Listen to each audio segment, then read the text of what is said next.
as we set the example for the next generation. We would also like to remind you that Gilmer ISD is an alcohol and tobacco-free campus, including your time this evening inside the stadium. The no alcohol and tobacco policy, which is state law, also includes vaping of any type. Failure to abide by this law may result in your removal from the stadium. Let's have a great evening of football.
We had people waiting on the home game, thinking that was. We've never scheduled a game.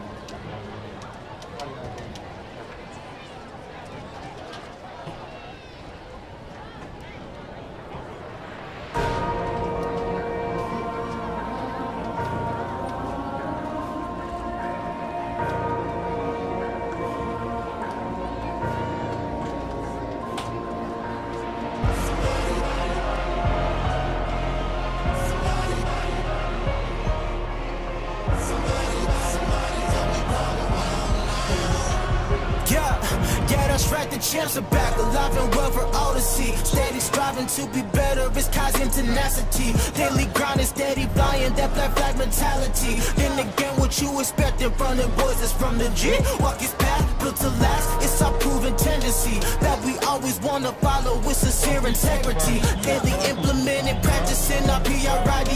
When we do it, then we do it to you conscientiously. We gonna bring an army and they gonna bring the blind. Never what but what we do is seeking him to be our guide. Ain't no mystery, our history won't tell you any lies. Cause this legacy we living, we the yeah. Bright light, spotlight, see the G, gotta be legacy, you already. Look around G-Town lockdown, you know we gotta rock. What it means, what it seems, what the dreams like, teams like, things you hear about again. Bring a game, nothing changed, still the same, make it rain like. We're not pulling punches, boys will come in bunches. Take you down to Juicy's and we'll show you where our lunch is. Century of grinding, looking you'll be finding him, yeah we them, just in case you need reminding. We some ballaholics, explode like we atomic. We eatin' till we make the future metabolic. Ride until we die with Buckeye pride, it's a must. Endless love from above and God we trust.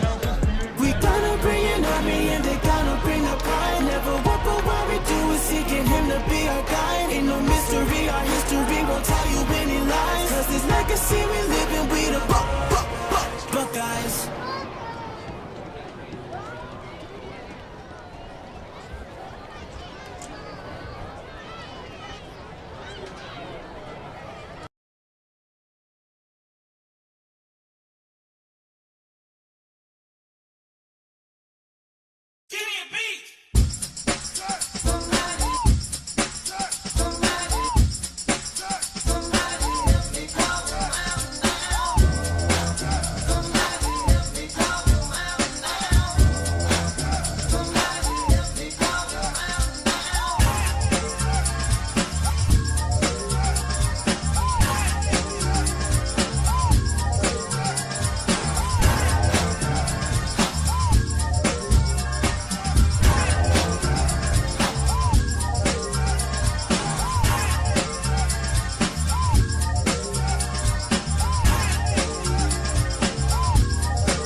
Two-time Hall of Fame inductees, Brent Godarzi and Marty Young.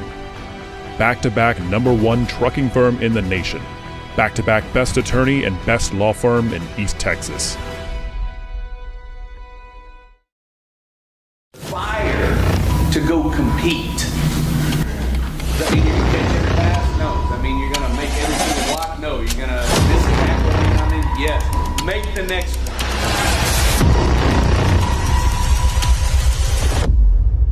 You are locked in.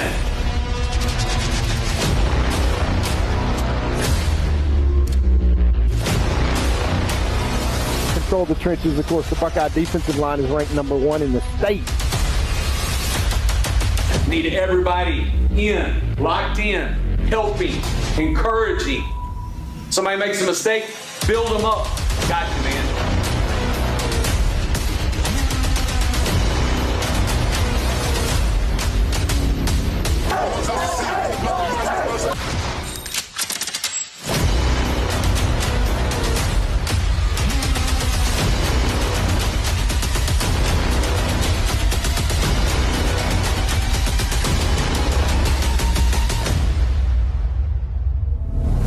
Big hole up the middle to the left. Touchdown Buckeyes. What a fantastic pass. They do complete it, but it goes nowhere as the Buckeyes swarm to the football.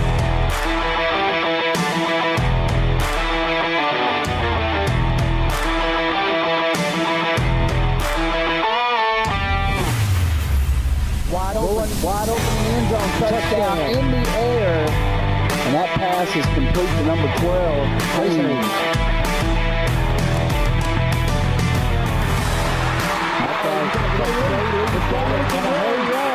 He's got a roll.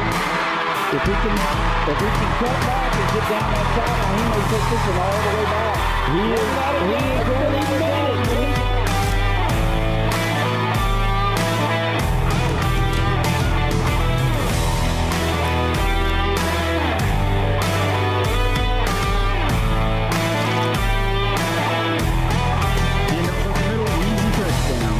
And that is on the legs of Horn.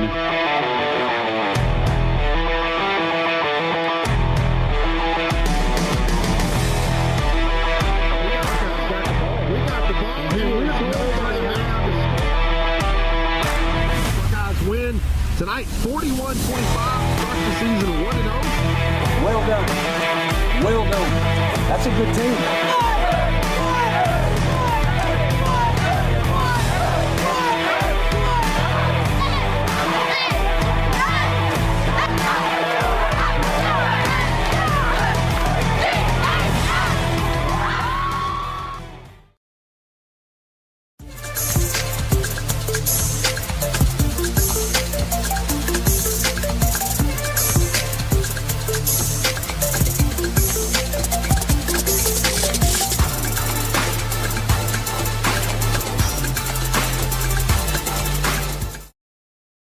For nearly 150 years, Crowley Funeral Home has offered the highest quality in funeral services to the families of Upshur County for a fair and reasonable price.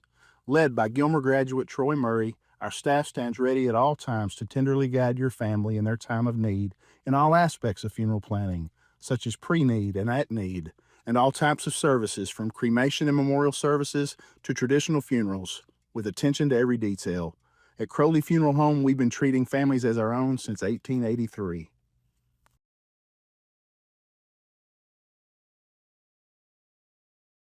There's a real advantage to being a Gilmer National Bank customer.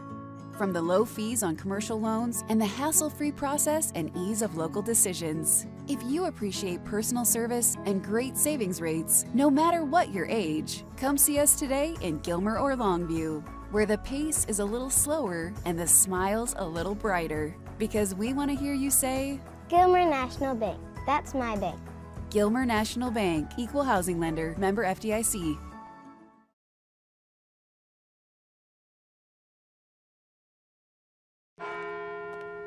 At Farmers Insurance, we've seen almost everything, so we know how to cover almost anything, even a rock and wreck.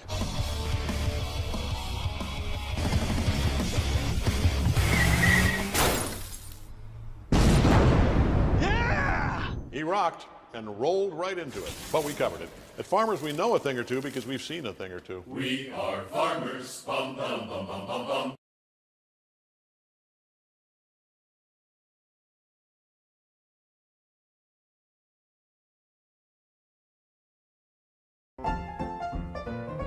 Since 1900, our customers have relied on and placed their trust in First National Bank of East Texas. Today, we remain committed to earning that trust and serving the needs of families and businesses throughout East Texas. Because time never stands still, you can depend on us to meet the changing needs of future generations for the next 125 years. You can bank on that. First National Bank of East Texas.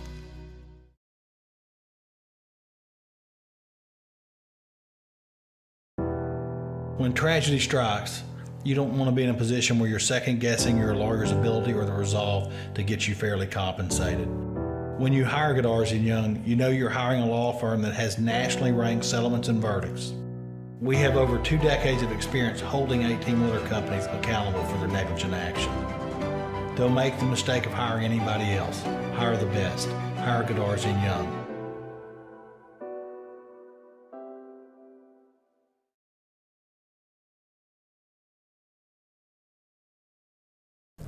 It's gonna be alright. How can you tell? Yeah, yeah, I feel it in my heart. Yeah, yeah, it's gonna be okay. Juicy's Burgers, serving you for over 40 years.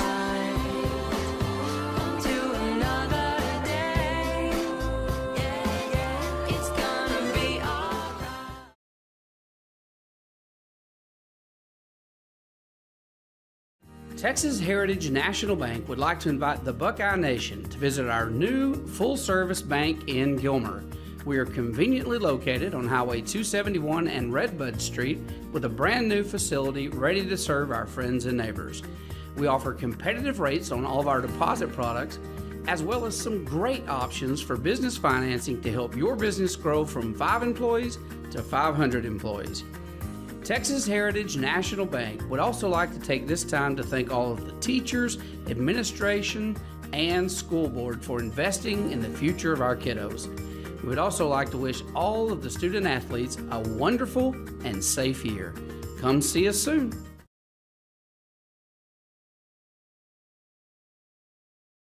La Finca Mexican Restaurant is my favorite restaurant in the world. An East Texas favorite for over 37 years, everyone with any taste agrees La Finca has the best Mexican food in Texas.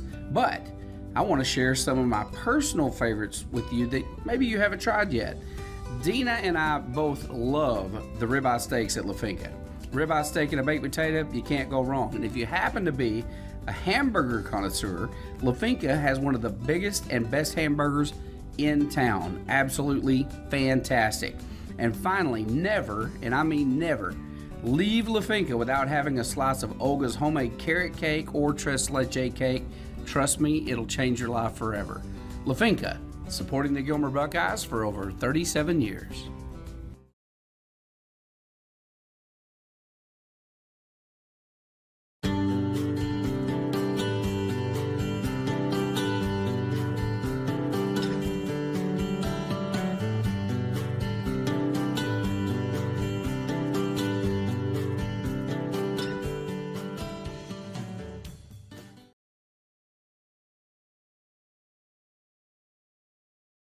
Chad Burkhalter and Gary Vestal are your Gilmer Edward Jones financial advisors. We're all about financial investments, but we also value the investments of time, patience, and encouragement our young athletes receive from their coaches, teachers, and mentors. That's why Chad and Gary are proud sponsors of our state champion Gilmer Buckeyes. Call 843-2023 or 843-5794, or visit edwardjones.com for all your investment needs. Edward Jones, member SIPC.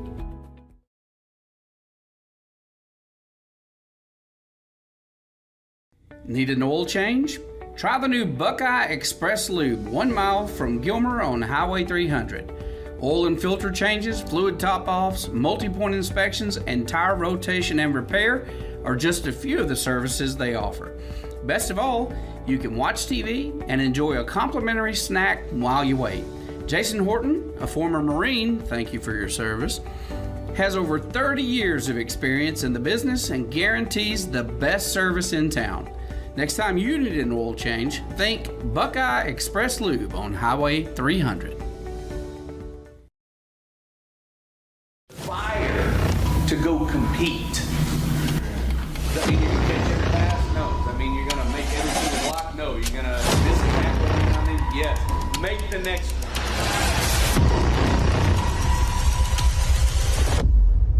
You are locked in.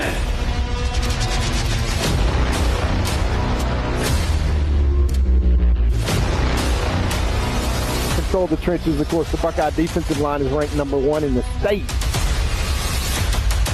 Need everybody in, locked in, helping, encouraging. Somebody makes a mistake, build them up. Got you, man.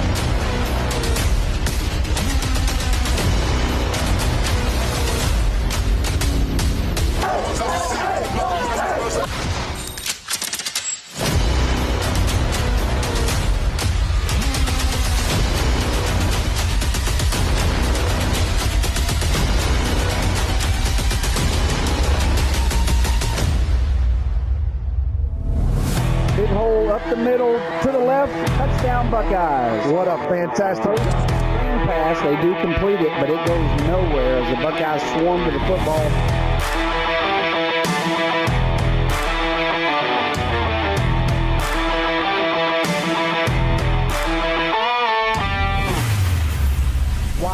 Wide open in the end zone, touchdown in the air. And that pass is complete to number 12.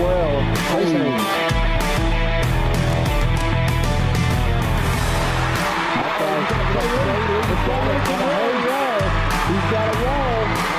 If he can cut back and get down that sideline, he may take this one all the way back. He is going to make it.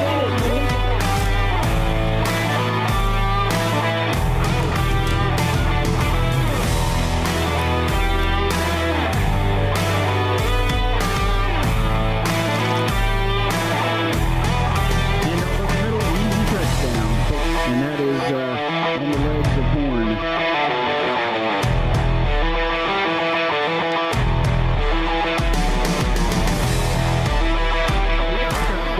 We got the ball.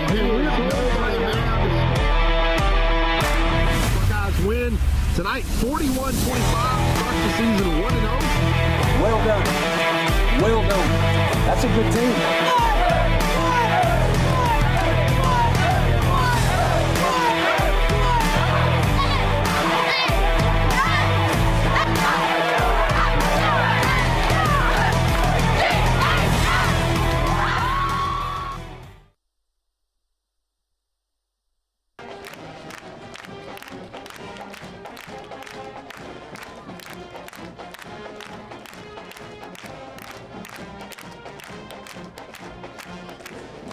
All right, ladies and gentlemen, welcome to the broadcast tonight. I'm Jeff Rash, good voice for the Gilmer Buckeyes. I'll be joined shortly by Mr. Todd Robinson, our color commentator.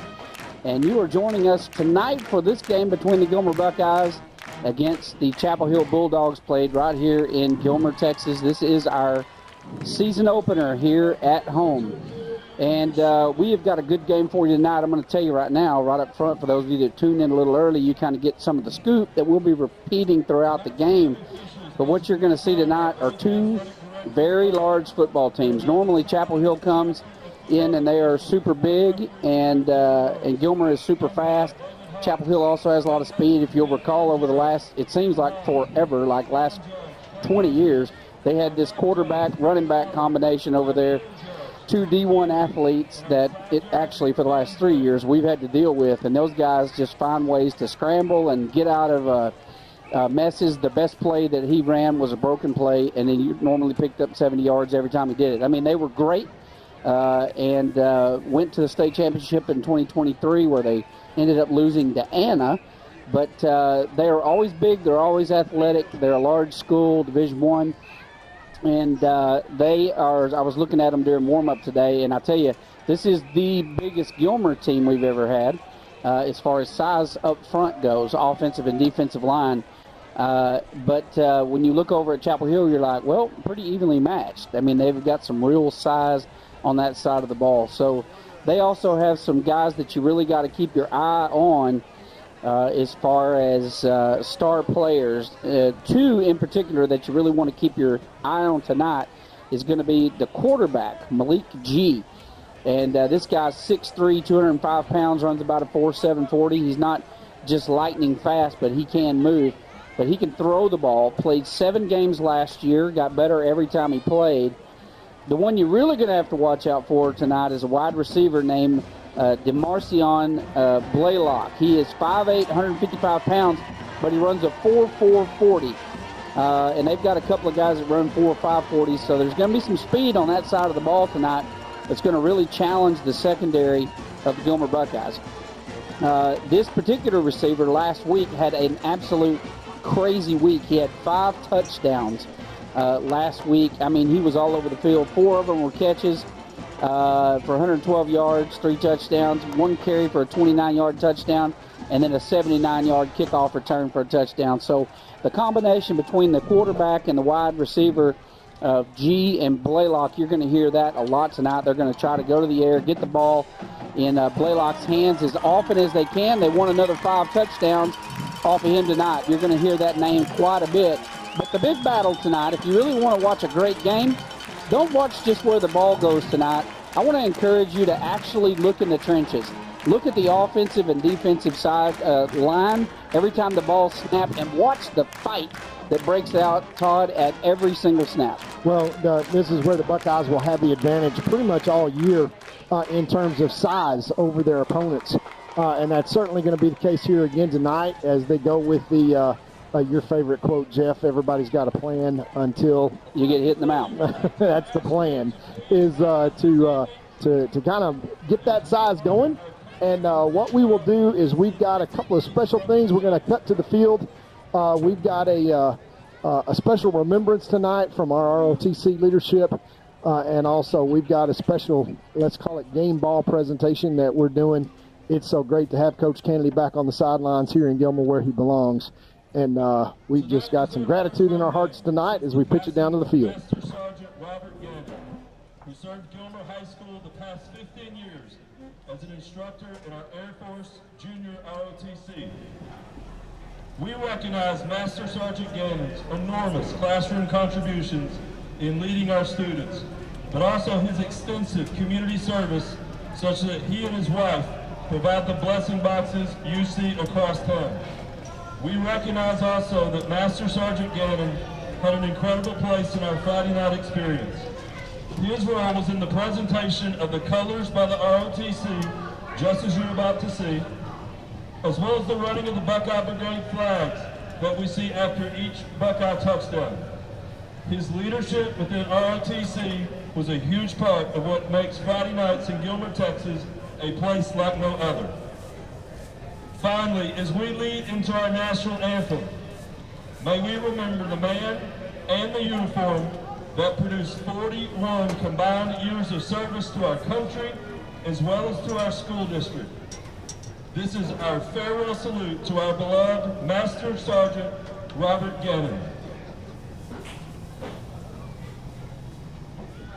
And now the ROTC will present tonight's colors.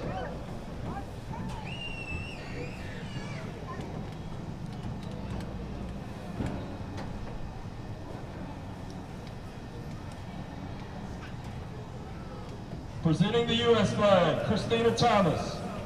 Presenting the Texas flag, Jocelyn Escamilla. Representing the U.S. Guard, John Hildebrand. And representing the Texas Guard, Daniel Goristieta.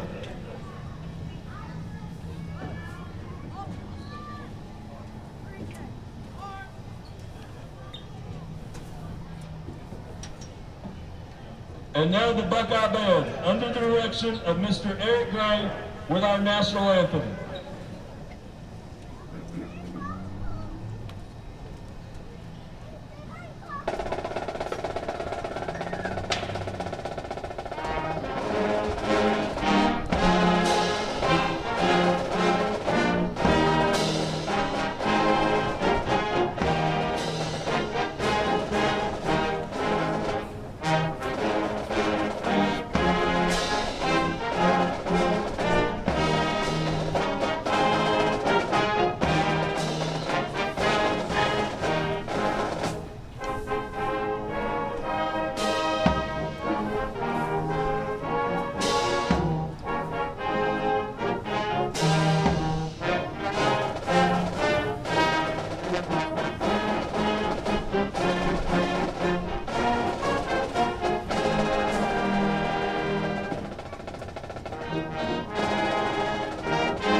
And that's our national anthem, Jeff. And as we were talking about as we begin entrance into the coin flips, that's one of the things that's going to be a big factor tonight, Jeff, because you got a clash of two styles here, right? You got Chapel Hill who wants to get out.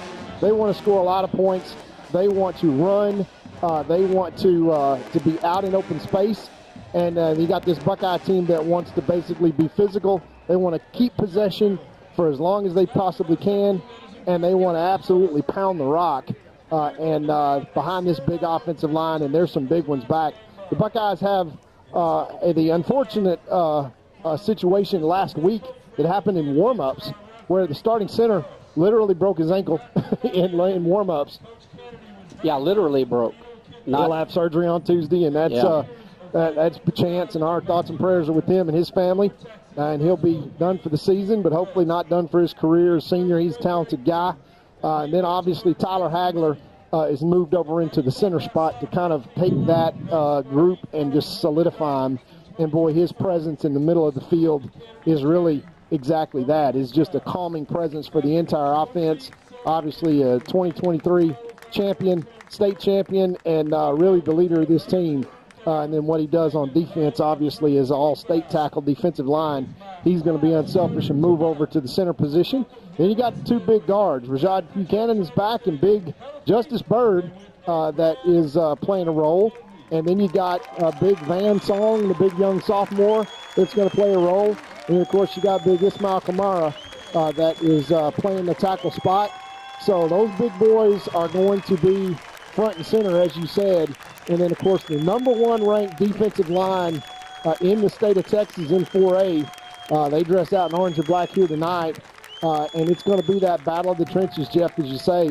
Of course, firepower is what Chapel Hill wants to bring to the table. They're going to try to get their athletes in space. And, Jeff, one thing to watch for is how much pressure can we get early on, and can we put Chapel Hill behind the sticks? Now, you can play three great plays behind Chapel Hill, 1st and 10, 2nd and 14, 3rd and 21, then you give up a touchdown because that's what they do. They can strike from anywhere on the field at any time. So for these Buckeyes, they want to come on the field. They want to get possession of the ball. They want to keep possession of the ball, and they want to just 4 straight quarters just absolutely pound the rock against these Chapel Hill Bulldogs. So it's really, let's say this, it's the Ferrari versus the D1 Cat Diesel. And the Bulldozer and the Ferrari are gonna square off tonight. The Buckeyes want to play in confined spaces and get those guys going inside, make room for their athletes. And, of course, the Buckeyes have plenty of those. We'll call a whole lot of names. But both these teams coming in here 1-0. Both these teams accustomed to making deep playoff runs. Chapel Hill, of course, 4A Division I. But as you said, Jeff, it's new for them because they're starters. One of them's at Texas and one of them's at Baylor. It seems like, as Coach Metza said, they've been there for the last 12 years. But they are looking for their role players, and they got plenty of talented guys. They're looking for guys to step up. And the Buckeyes with new roles looking to step up. Should be a great matchup here tonight. Yeah, I think so, Todd. And you look down there at the captains as they're doing the coin flip. The Chapel Hill young man to the far right, the tall guy, 6'3", that's number 6. That is G that we were talking about in pregame a while ago. That's a quarterback, and he can sling the ball, and he's got a great target in number 2, DeMarcion Blaylock, who scored 5 touchdowns, again, like we said in pregame last week. Ran one back for a kickoff back for a touchdown, and they really put it on Jasper. I think Jasper only scored 7 points last week against them. I mean, they really whipped up on them pretty good. So tonight they're going to try to get the ball in the air and get it in the hands of that Blaylock young man. He's only 5'8" and 155 pounds, but he's a 4.4 40. So he will get back behind the secondary in a hurry. And if they give G any time to roll, scramble, and throw, that 4.4 speed is going to give the secondary of the Buckeyes a lot of trouble. So we're really relying on that defensive line to put a lot of pressure on them tonight. And if they can do that, if they can get in there and get penetration against a pretty big offensive line, by the way, from Chapel Hill, if they can get that penetration and put the pressure on G, forcing him to run out of the pockets, and the corners can come up and press. I think, Buckeyes are going to do well tonight. Well, they have really given us fits over the last few years. I've hated playing these guys. They have been really tough and had two great a quarterback, running back combination. Now they have a quarterback receiver combination. So they always have good athletes. They're very well coached. Their coach has been there. This is his 7th season and does a great job over there at Chapel Hill. So this is going to be a great football game. Yeah, I expect so, Jeff. And like I say, it's going to be finding weaknesses so that you can go work on them. And this is the perfect team to do that. Chapel Hill with a lot of athletes in a lot of different spaces. This might be one of the biggest challenge for the way the Buckeyes want to play football this year is get a lot of athletes that are going to get out and play in space, play fast. Can we stay disciplined? Can we maintain gap integrity on defense? Can we keep those great athletes bottled up? Those are things that Buckeye teams in the past, especially in the Black Flag, have done a great job doing. There's a lot of great D1 running backs at Chapel Hill who have gotten into the Gilmer game and just had 50, 60 yards. But yeah, last week we were just snake bit with big plays. Punt, hitting our player in the back and giving the ball back. Here's the kickoff over to the right side. Fair catch on the 34-yard line. Last week we had a lot of trouble, just first game jitters, penalties, had some trouble on special teams. Obviously losing our center in pregame of all things, breaking his ankle during warm-up was just absolutely crushing. We had 3 different centers in that game last week and trying to get the ball back there. And if you don't play center every day and you don't practice that, shotgun snap, it's not easy to do, especially when you got a nose guard breathing down your neck. So hats off to the guys that gave it a shot last week. Hopefully they've got that ironed out, and that will make a huge difference for the offense this week. Here's the opening snap. Rolling to his right is G, and he has found a man out, running an out route in the flat. That's going to be good for 6 yards. That's exactly what they're going to want to do, Jeff, is get him out in space. They run away from Vic Kamara, who lines up at DN. He'll flip sides. He and Hagler are both in the game. 3-man front. So the Buckeyes got an extra defensive back end trying to play man and keep tight coverage while the big boys get pressure up front. Well, the Buckeyes watch film. They know this guy can throw the rock. And bouncing out to the right side. Good pressure up front by the defense holding that gap. You talked about gap integrity, but they do a good job of pushing the ball forward and get about 5 yards in the first down. Well, moving the chains and maintaining possession, that's what Chapel Hill wants to do. But, Jeff, make no mistake, they depend upon the big play. They don't want to get long drives. They want to try to hit us over the top. Now that they picked up a first down, watch for the deep pass. It's up to the defense to get pressure on the quarterback. Yeah, they're on the 48-yard line. They hand off. Left side, good pursuit by the Buckeyes. And look at him driving his legs forward. And what should have been a stop for about 2, maybe 3 yards, ended up being about 7. So that was a great job there by the running back. Brings up 2nd and 3. Yeah, Coach Tommy Edwards coming with a 3-man offensive line. Now we're going to, get Big Trey Lee back in there at linebacker. And we feel like if we can get pressure with 3, we've got guys to run on the backside. All right, quarterback keeper missed 1 tackle opportunity. He does get the first down after a 3-yard gain. So that's going to move the sticks once again. 1st and 10 from the Buckeye 40-yard line. 2 straight first downs, keeping it all under control.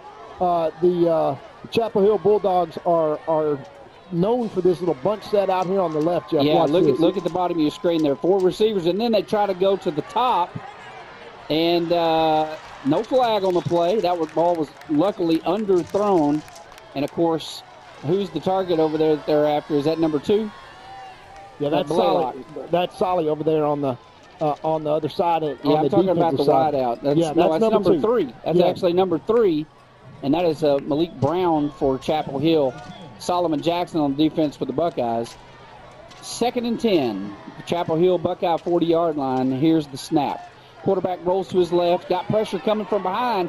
Gets hit right as he releases the ball by number 24 for the Buckeyes. He comes across the backside and just waylays him. That's Dylan Griffin for the Buckeyes. And, boy, he saw an opening, and he just turns on the jets and never pulled up and does a great job getting a hit on the quarterback. 3rd and 10 from the 40. Yeah, number 44 Of course, kind of the hallmark of the Buckeye defense is, besides 54 Tyler Hagler, is number 44 Devion King coming back from that knee surgery. It's good to see those young guys get pressure on the quarterback. That's going to be the name of the game tonight. All right, here's the snap. Quarterback drops deep in the pocket. Runs forward. Got running room, but there is a flag on the play. That's going to be holding against Chapel Hill, so that'll be a good penalty for the Buckeyes. But yeah, it's going to turn this into 3rd and 25, Jeff, and put them into a punting situation. They're close enough at the Buckeye 40 right now after a couple of first downs to maybe be in 4-down territory. After this holding call backs them up, that's not going to be the case, because that's a spot foul. That ball, the flag is laying on the Buckeye 46, and that hold is going to back them up 10 yards from that spot and really put Chapel Hill in a deep 3rd down and 26 hole. No, they didn't call that a spot foul. Yeah, they just called 3rd and 20. Yeah, so it's going to be 3rd and 20. They're going to send 3 wideouts to the right side of the field, the wide side, 1 to the left. Now keep in mind, number 2, the middle receiver on the top of your screen up there, keep your eye on him. That's probably where the ball's going right now. Yeah, we just got to lay our ears back and get pressure. All right. He is going up, and just a bad pass. They were going back to the original line of scrimmage, which wouldn't have done anything for them. Not sure why they would do that. It's going to be 4th down now and 20, so they're going to have to punt the football away. Well, that's exactly what the black flag wants to do, is on this opening possession after adjusting and giving up a couple of first downs, Jeff, they force a long 4th down and 20. And now Solomon Jackson will stand back around his own 20-yard line. And for the Buckeyes, as you said, Jeff, last week was just insane, right? Everything that could happen did happen in the game. We kind of saw a little bit of everything. This week on special teams, we would like to just have some normal. Yeah, I'll take normalcy.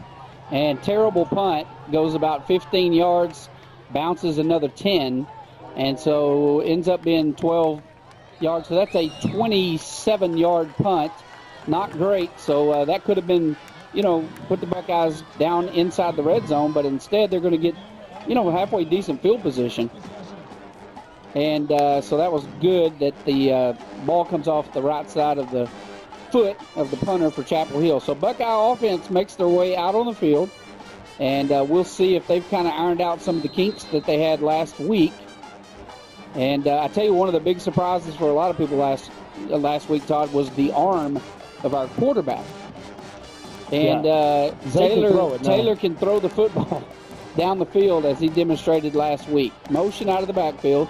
Quarterback keeper gets up behind that big left side tackle, and that's going to be good for a 3-yard gain.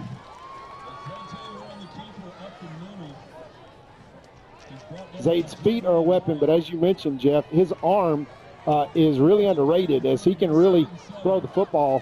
So that dual threat capability really makes the Buckeyes dangerous. But a positive yard pickup with really who your best running back is, which is your quarterback, it's not a bad thing to put the ball in his hands every single snap, and that's the design of this offense.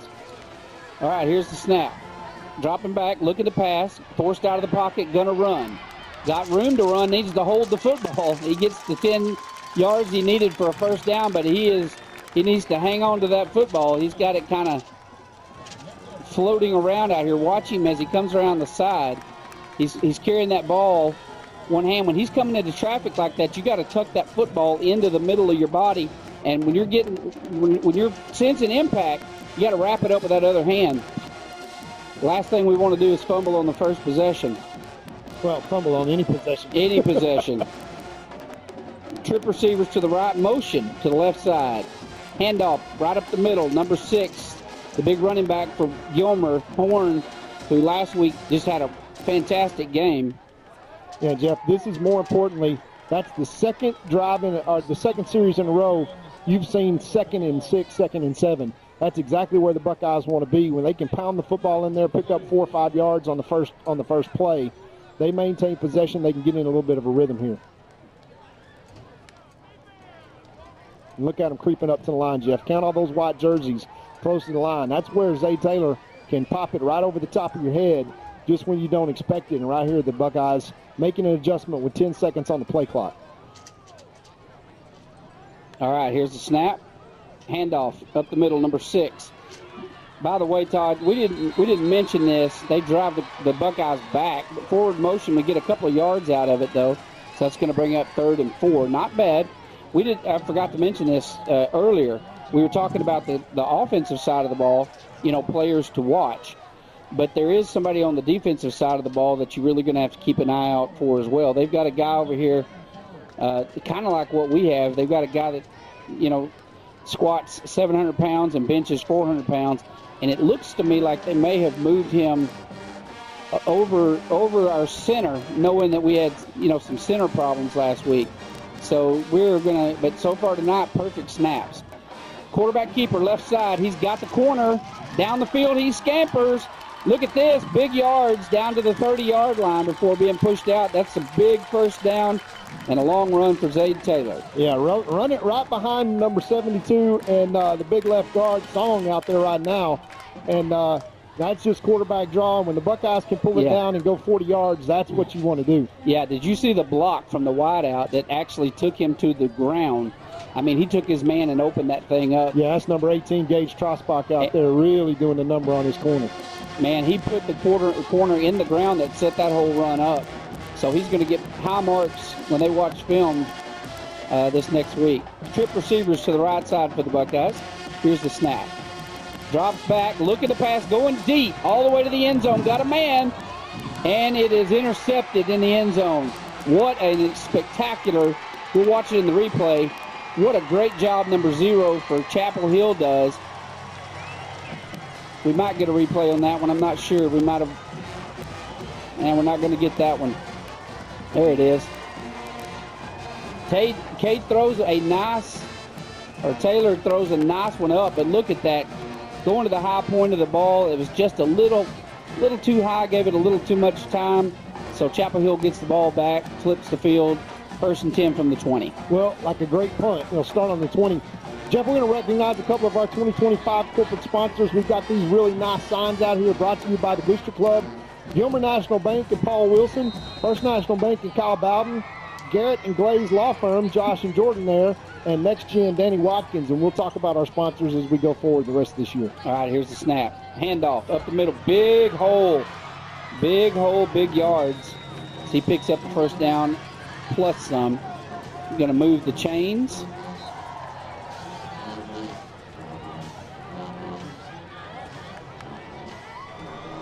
We're still in this 3-man front, Jeff, which is not what we've shown on film.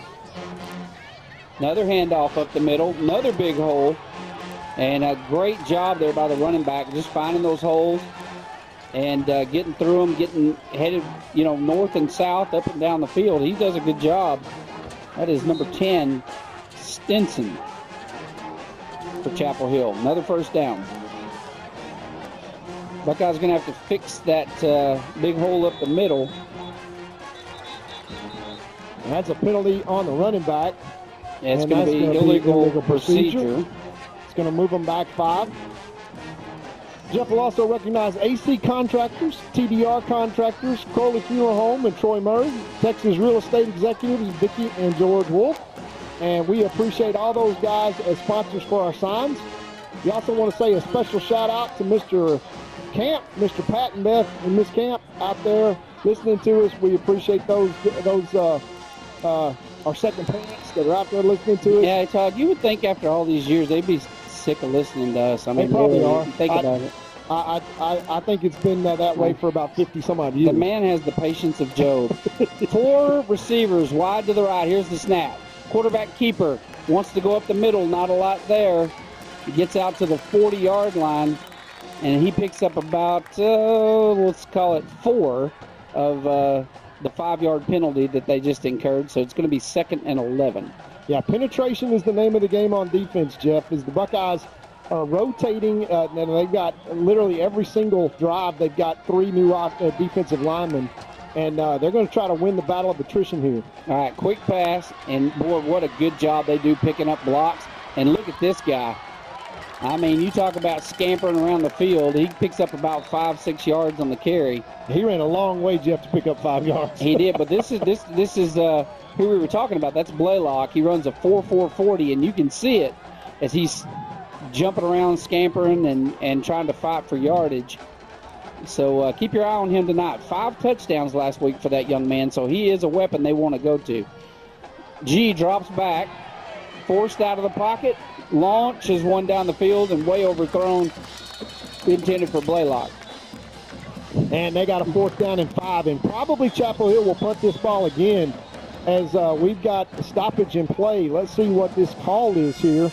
I'll tell you what, Todd, sorry to interrupt you. We, once again, great defensive coverage there by the Buckeyes, running stride for stride. I was really impressed with the secondary last week. I didn't know exactly what to expect. I think that's an illegal man downfield, Jeff, that's going to back them up. As when you got a scrambling quarterback like that, no, we have holding. So that's going to be declined, and they're going to punt this ball. So there is another penalty. And they've had 4 penalties already, have Chapel Hill. And they're in a punting situation again, 4th and 6. Buckeyes got to be careful here because they got plenty of athletes to get out in space if they want to fake it. But more importantly, the Buckeye defense gets a second stop in a row and need to get it back in the hands of the offense and pound that rock. All right, so the punter shanked one while ago. It's going to be, oh, man, we should have blocked that. And if you thought the last one was bad, you should see this one, and it takes a Buckeye bounce. That was a 7-yard. That was a 9-yard punt is what that ended up being. That's a net 9. So they don't have a punter, it appears, which is fantastic. Yeah, I don't think they got a really good kicker either, but we want to keep them in those situations where special teams becomes a force. And for the Buckeyes, good drive on their first drive and just throw an interception into the end zone where Chapel Hill gets the first turnover.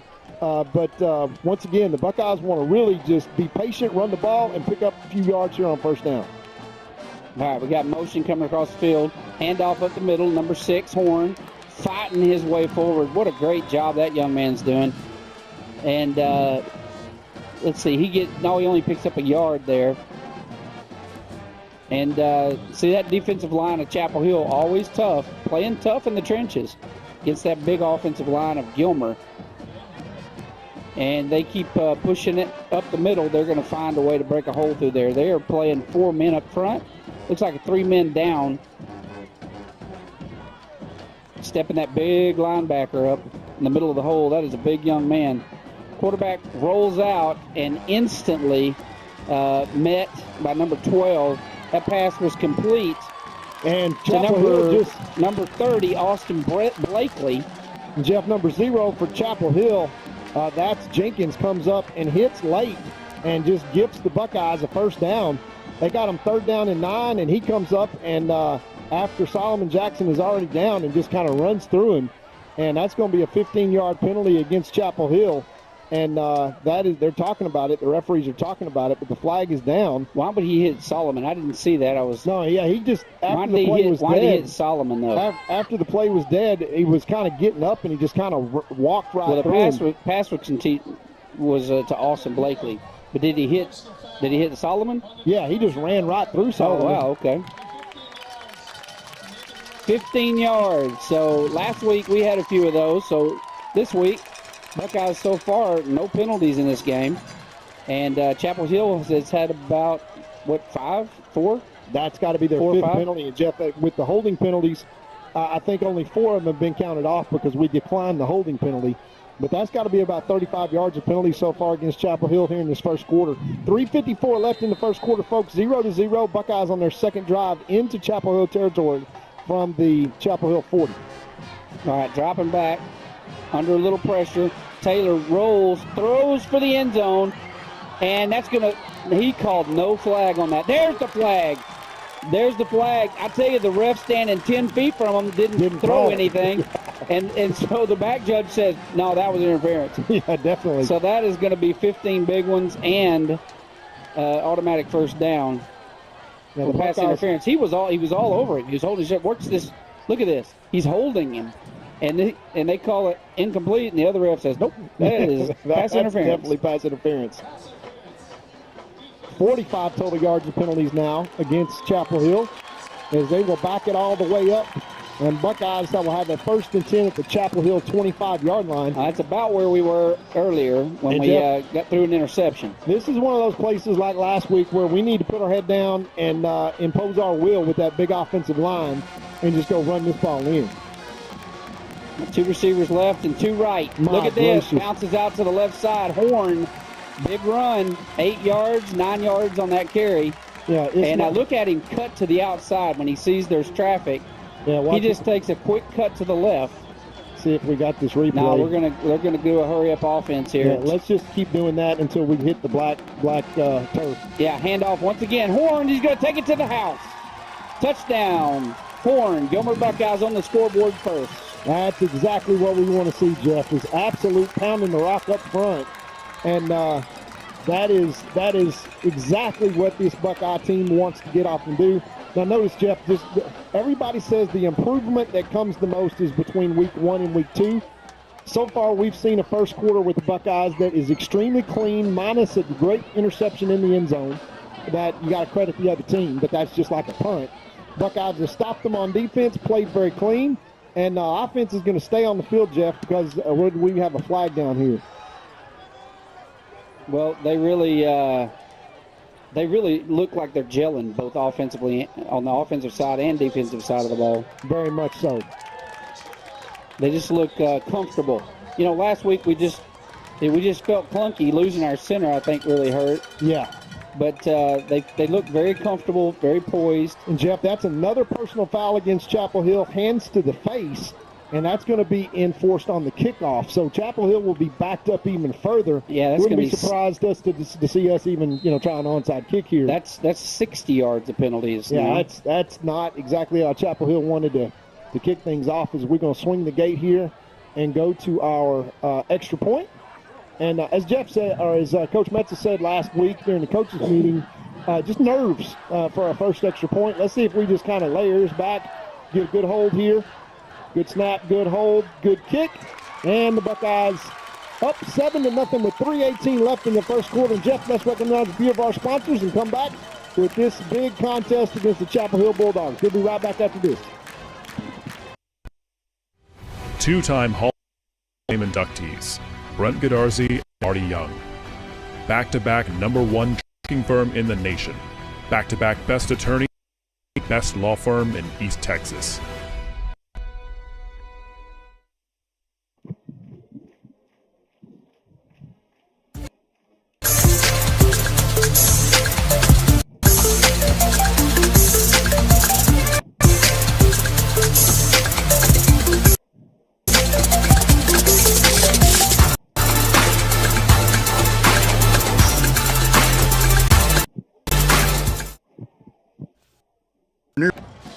And back to the action here where the Buckeyes have taken a 7-0 lead over the Chapel Hill Bulldogs. Hey, and I want to point something out.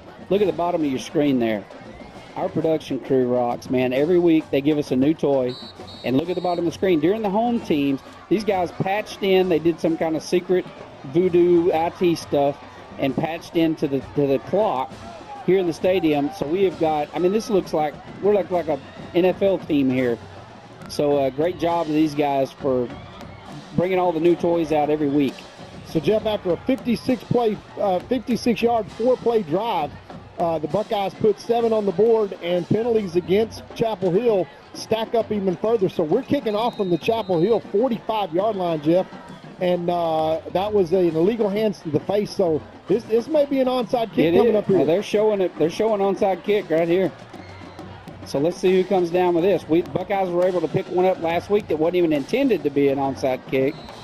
All right, so they fall on it. It bounces right into the arms of one of their hands team, and they're going to start at 1st and 10 from their own 35-yard line. Well, good idea there. We want to have a special shout-out to Mr. Ray Todd listening to us over in Tyler, my namesake, and, of course, our buddy Les Morris, who holds it down at That's Our Bank, Gilmer National Bank. And we want to shout-out those guys and tell them how much we appreciate them and glad they're listening to us here tonight. Yeah, and we've got folks from all over, Jeff, listening to us and watching us on YouTube. Yeah, and Les, if you're listening, I have your Ryder Cup golf shirt. So you need to give me a call tomorrow so I can get it to you.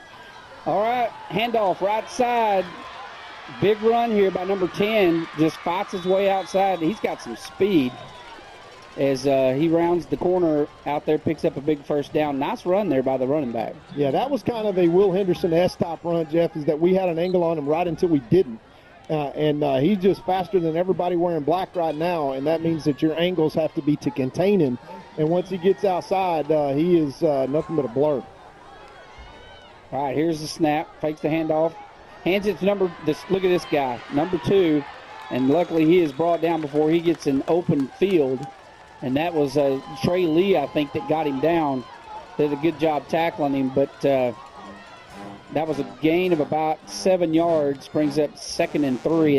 That little number 2, man, he can fly. Yeah, they got a bunch of great athletes over there, and they'll keep fighting. And but the further this game goes along, Jeff, the more kind of empty that gas tank gets. You just hope to kind of avoid the pressure early.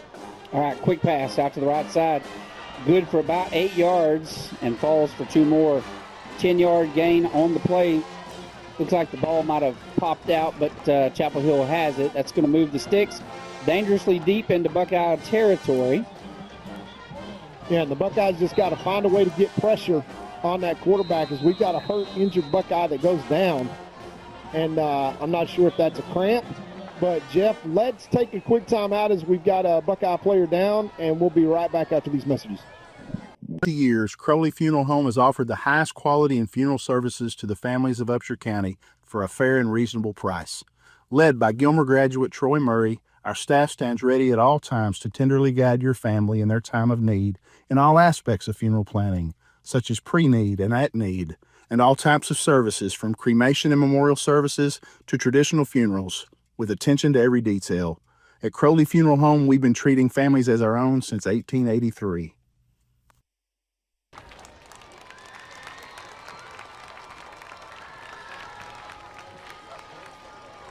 All right, we're back to the action here. It looks like I think that's number 3, Drake Smith, that was down, the senior wideout. And so he's walking off field on his own power, so that's a good thing. We'll probably see him in just a few minutes. All right, 1st and 10. Ball is deep into Buckeye territory on their 34-yard line. So let's see if the Buckeyes can get a stop here, as they did earlier. Force a punt. A turnover would be even better. Handoff, fakes the handoff. Quarterback keeper, and he is going to lose yardage as he loses 2 yards on that one. It's going to bring up 2nd and 12. Great job there by the defense. Yeah, they got that fake handoff snipped out very quickly, and he was very fortunate to hang on to the ball there as a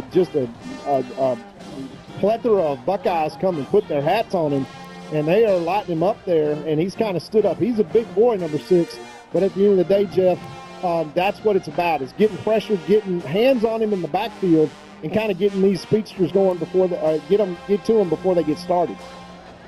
All right, here's the snap, and looks like they blew the whistle. That is going to be timeout, Chapel Hill. We'll take a timeout. We'll be right back.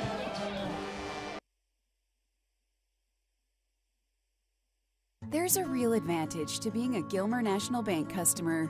From the low fees on commercial loans and the hassle-free process and ease of local decisions. If you appreciate personal service and great savings rates, no matter what your age, come see us today in Gilmer or Longview, where the pace is a little slower and the smiles a little brighter. Because we want to hear you say, Gilmer National Bank. That's my bank.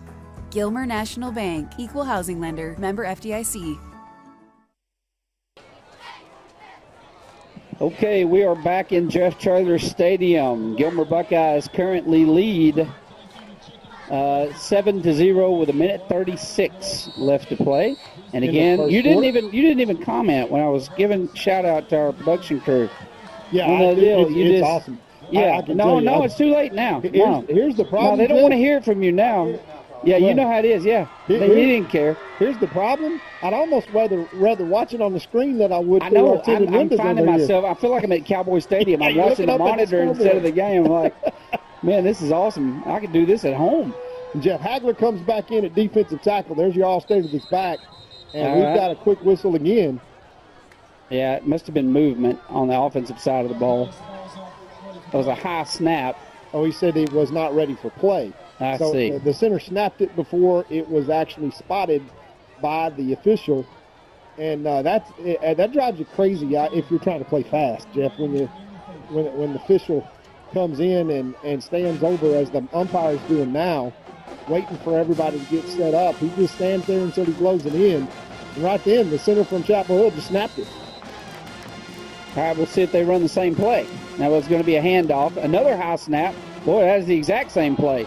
And the Buckeyes, even having a sneak peek, let him get around that corner and pick up about 8 yards on the carry. It's going to bring up 3rd and 4. Yeah, they turn that into 3rd and manageable. Watch what happens is the defensive end there, Davion King, got trapped up inside and lost contain. And you can't lose contain against these guys, Jeff. Once they get the corner, they can eat up a lot of grass really quickly. Yeah, that was a good blocking scheme for the offense of Chapel Hill. High snap over the head, and it is anybody's ball. I think Buckeyes have it. That's the turnover we're looking for, Jeff. That's what we were looking for right there. Watch this. High snap. Boy, we know how that feels. High snap way over a 6'3" quarterback's head. That ball was 8 feet in the air. That's Trey Lee that jumped in there, slid in there from his linebacker position. Yeah. Trey Lee wanted to return another one. Hey, you know what? He was 60 yards away. He just decided to slide down. He's like, no, I'm too tired to run that far. I'll run a 20-yarder, but no more 70-yard touchdowns. Special shout-out to the crew down in Brownwood listening to us, as we want to say thanks for listening to Buckeye football down in Brownwood tonight. And Buckeyes get a big turnover and go back on offense. Let's see if we can rinse and repeat from the last drive, Jeff. All right, here we go, Buckeyes from the shotgun. Running backs deep. Fakes everybody out, rolls to his right side, got a man, and look at that catch. What a catch by number 17, Solomon Jackson. Puts his toes in. Watch this. This looks like NFL. He got 2 feet now. And watch this. Watch how they fooled everybody. You see that line rolling? Taylor was wide open, and look at that guy dragging his feet. That is perfect execution. First down, Buckeyes. Well, there's our pass for the drive. Let's run it. Let's just keep pounding it.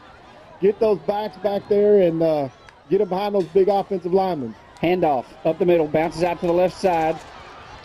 And going to be good for about 5 yards. That was number 1 on the carry, Atavian Hector, who had a long touchdown last week when he was playing. Well, that's an 8-yard gain. He was playing defense and stripped the ball and ran it about 70 yards for a touchdown. Yeah, we didn't have a replay on that, Jeff, but Ismail Kamara just ate number 19's lunch and knocked him back about 15 yards. And that's right where Hector's running it. All right, handoff again, and this time nowhere to go for Atavian. He's good for maybe half a yard. It's going to bring up 3rd and 1, and that's very manageable for the Buckeyes. I'm going to bet territory. I'm going to bet they run on the left side. Yeah, here comes Tavion Horn, the big, strong sophomore that's in. Yeah, sophomore, but, buddy, he runs like a senior. Yes, he does. This guy is, he's big. He's pretty heavy. I think he's a 200-pounder. Yeah. He's about 6'2", 200 pounds, I think. And, buddy, he runs north and south for a sophomore. He's probably, 16-year-old kid? Yeah. And, Jeff, that's going to be the last play of the first quarter as the Buckeyes are going to turn it around. Driving here deep into Chapel Hill territory, leading 7-0 at the end of the first quarter. We'll be right back after these messages with the second quarter right after this.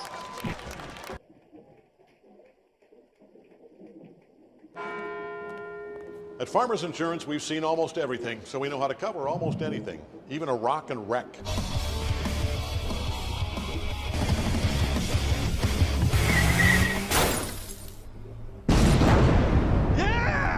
He rocked and rolled right into it, but we covered it. At Farmers, we know a thing or two because we've seen a thing or two. We are farmers. Bum, bum, bum, bum, bum, bum.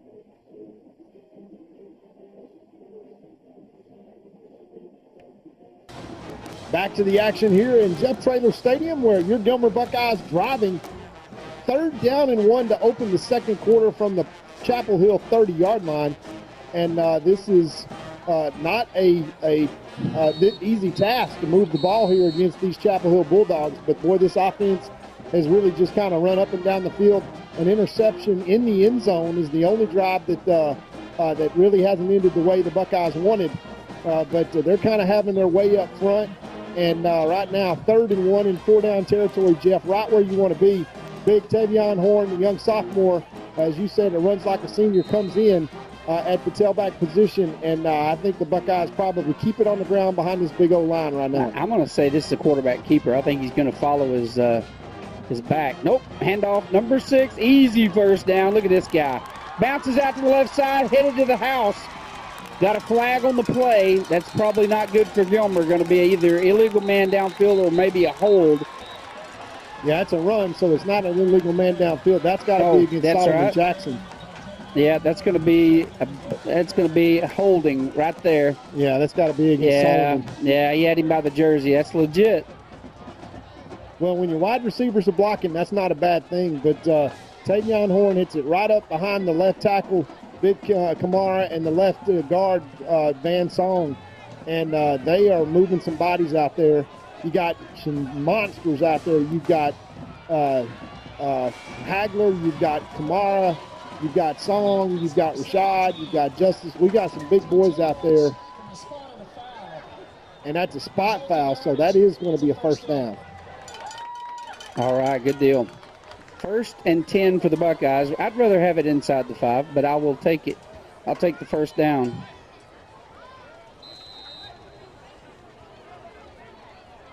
First and 10, ball spotted on the Chapel Hill 26. Here's the snap. Handoff once again, number 6, up the middle. And he's going to be good for about 4 yards. 2nd and 6, we'll take that all day. All day long, Jeff. When you've got the opportunity to pound the ball like that and just hit it right up behind that big monster side of the left-hand side of the line, you want to just rinse and repeat and do that until they stop you. Then those safeties start creeping up, and you go right over the top of them.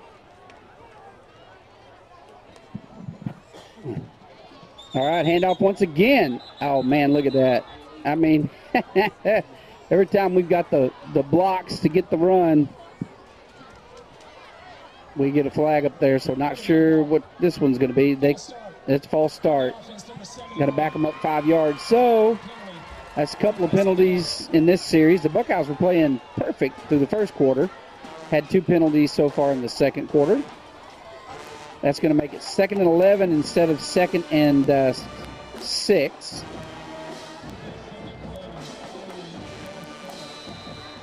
Buckeyes send 2 receivers, wide to the right, 2 to the left. And we got an empty backfield. Well, Jeff, for the Buckeye offense in this place on the field, this is really like 1st and 10 because it's 4-down territory. Quarterback keeper up the middle. Taylor, good for about 5. That's going to bring up 3rd and 7.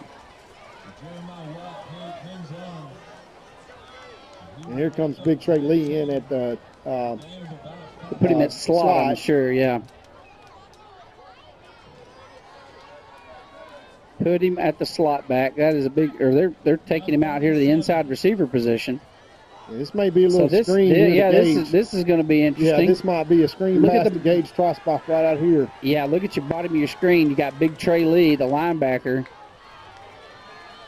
Out here is a wide out. Handoff up the middle, 6. I guess he was a decoy. And that's going to bring up 4th and about, we'll call it a long 3. Now this has got to have it territory here where the Buckeyes are inside the red zone at the 20. You can't have a self-inflicted wound here, Jeff, and get a penalty, but you just got to put a hat on a hat and give the ball to your best running backs and find a way to move the chains down to about the 16-yard line. Let's see where the Buckeyes go here. All right, here we go. Need 3 yards. Handoff, number 6. No, keeper. Up the middle, got the 3 yards. Down to the 10-yard line. What a great job. Your quarterback, Taylor, does a great job getting downfield.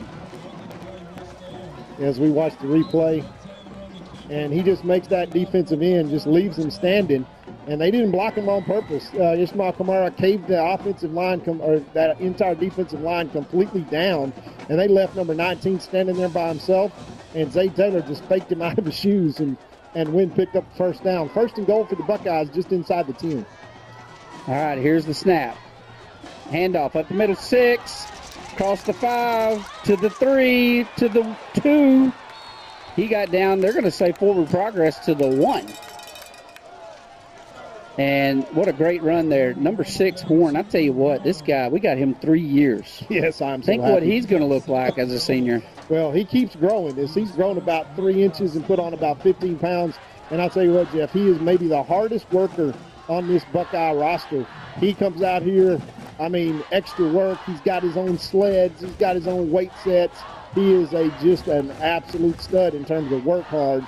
And you can see it come to fruition here. Well, you love seeing that. Handoff, number 6. Look at him lower his hat, get in the end zone for a Buckeye touchdown. Way to go, Horn. He is fun to watch. That's exactly what you want to see happen to the Buckeyes. Just get out there and pound the rock. You got big 44, Davion King in there, and a great block there by the left guard. You see he hits number 52. That's the kid I think we were talking about a while ago, that big kid that benches 400 pounds. And he went backwards into the end zone on that play. Dallas Gibson, he got smacked. And that kid outweighs him by a good, 50, 60 pounds at least? Easily. As the Buckeyes wait for the signal, we swing the gate. 8:26 left to play here in this first half. Buckeyes lead now 13-0, looking for the extra point to come.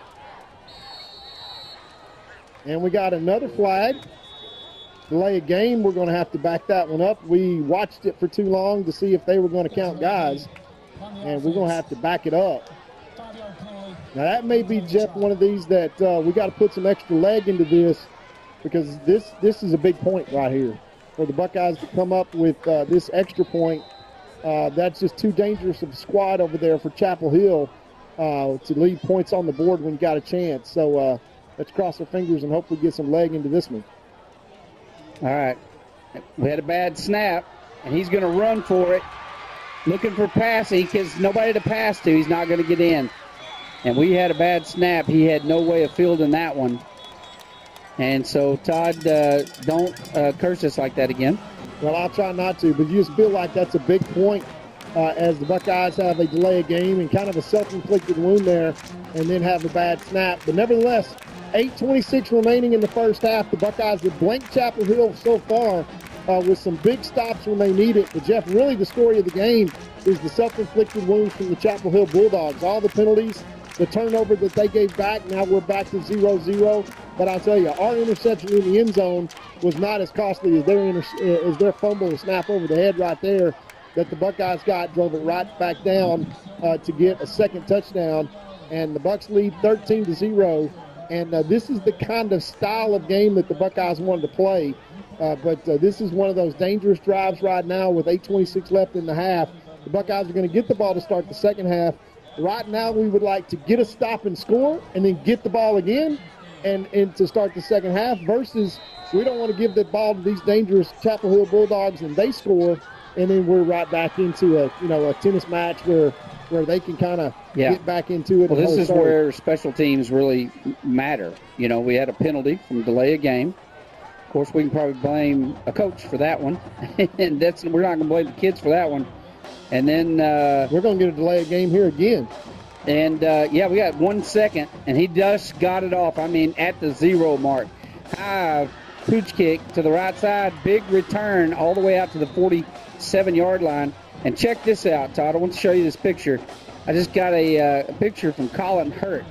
They are listening in Colorado in a tent in a camp out in the middle of... Come on, Colin, y'all are glamping. No, that's a tent, man. That's hardcore. They are on the ground, and they are watching the Gilmer Buckeyes. That is hardcore. These guys are at hunting camp, sleeping on the ground, but somehow somebody has Starlink, evidently. Yeah. Watch for the Bears and go Buckeyes.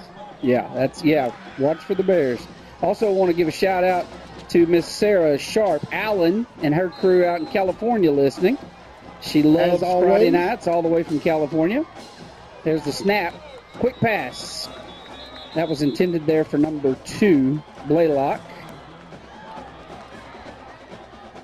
And that's going to back them up again as that is pre-snap whistle.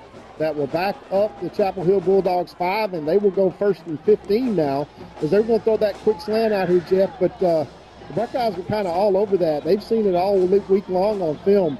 That kind of famous little quad set that they have out here that they try to get it out, their athletes in space. And 1st and 15 to start this drive, the Buckeyes will take it when the Chapel Hill Bulldogs have these self-inflicted wounds.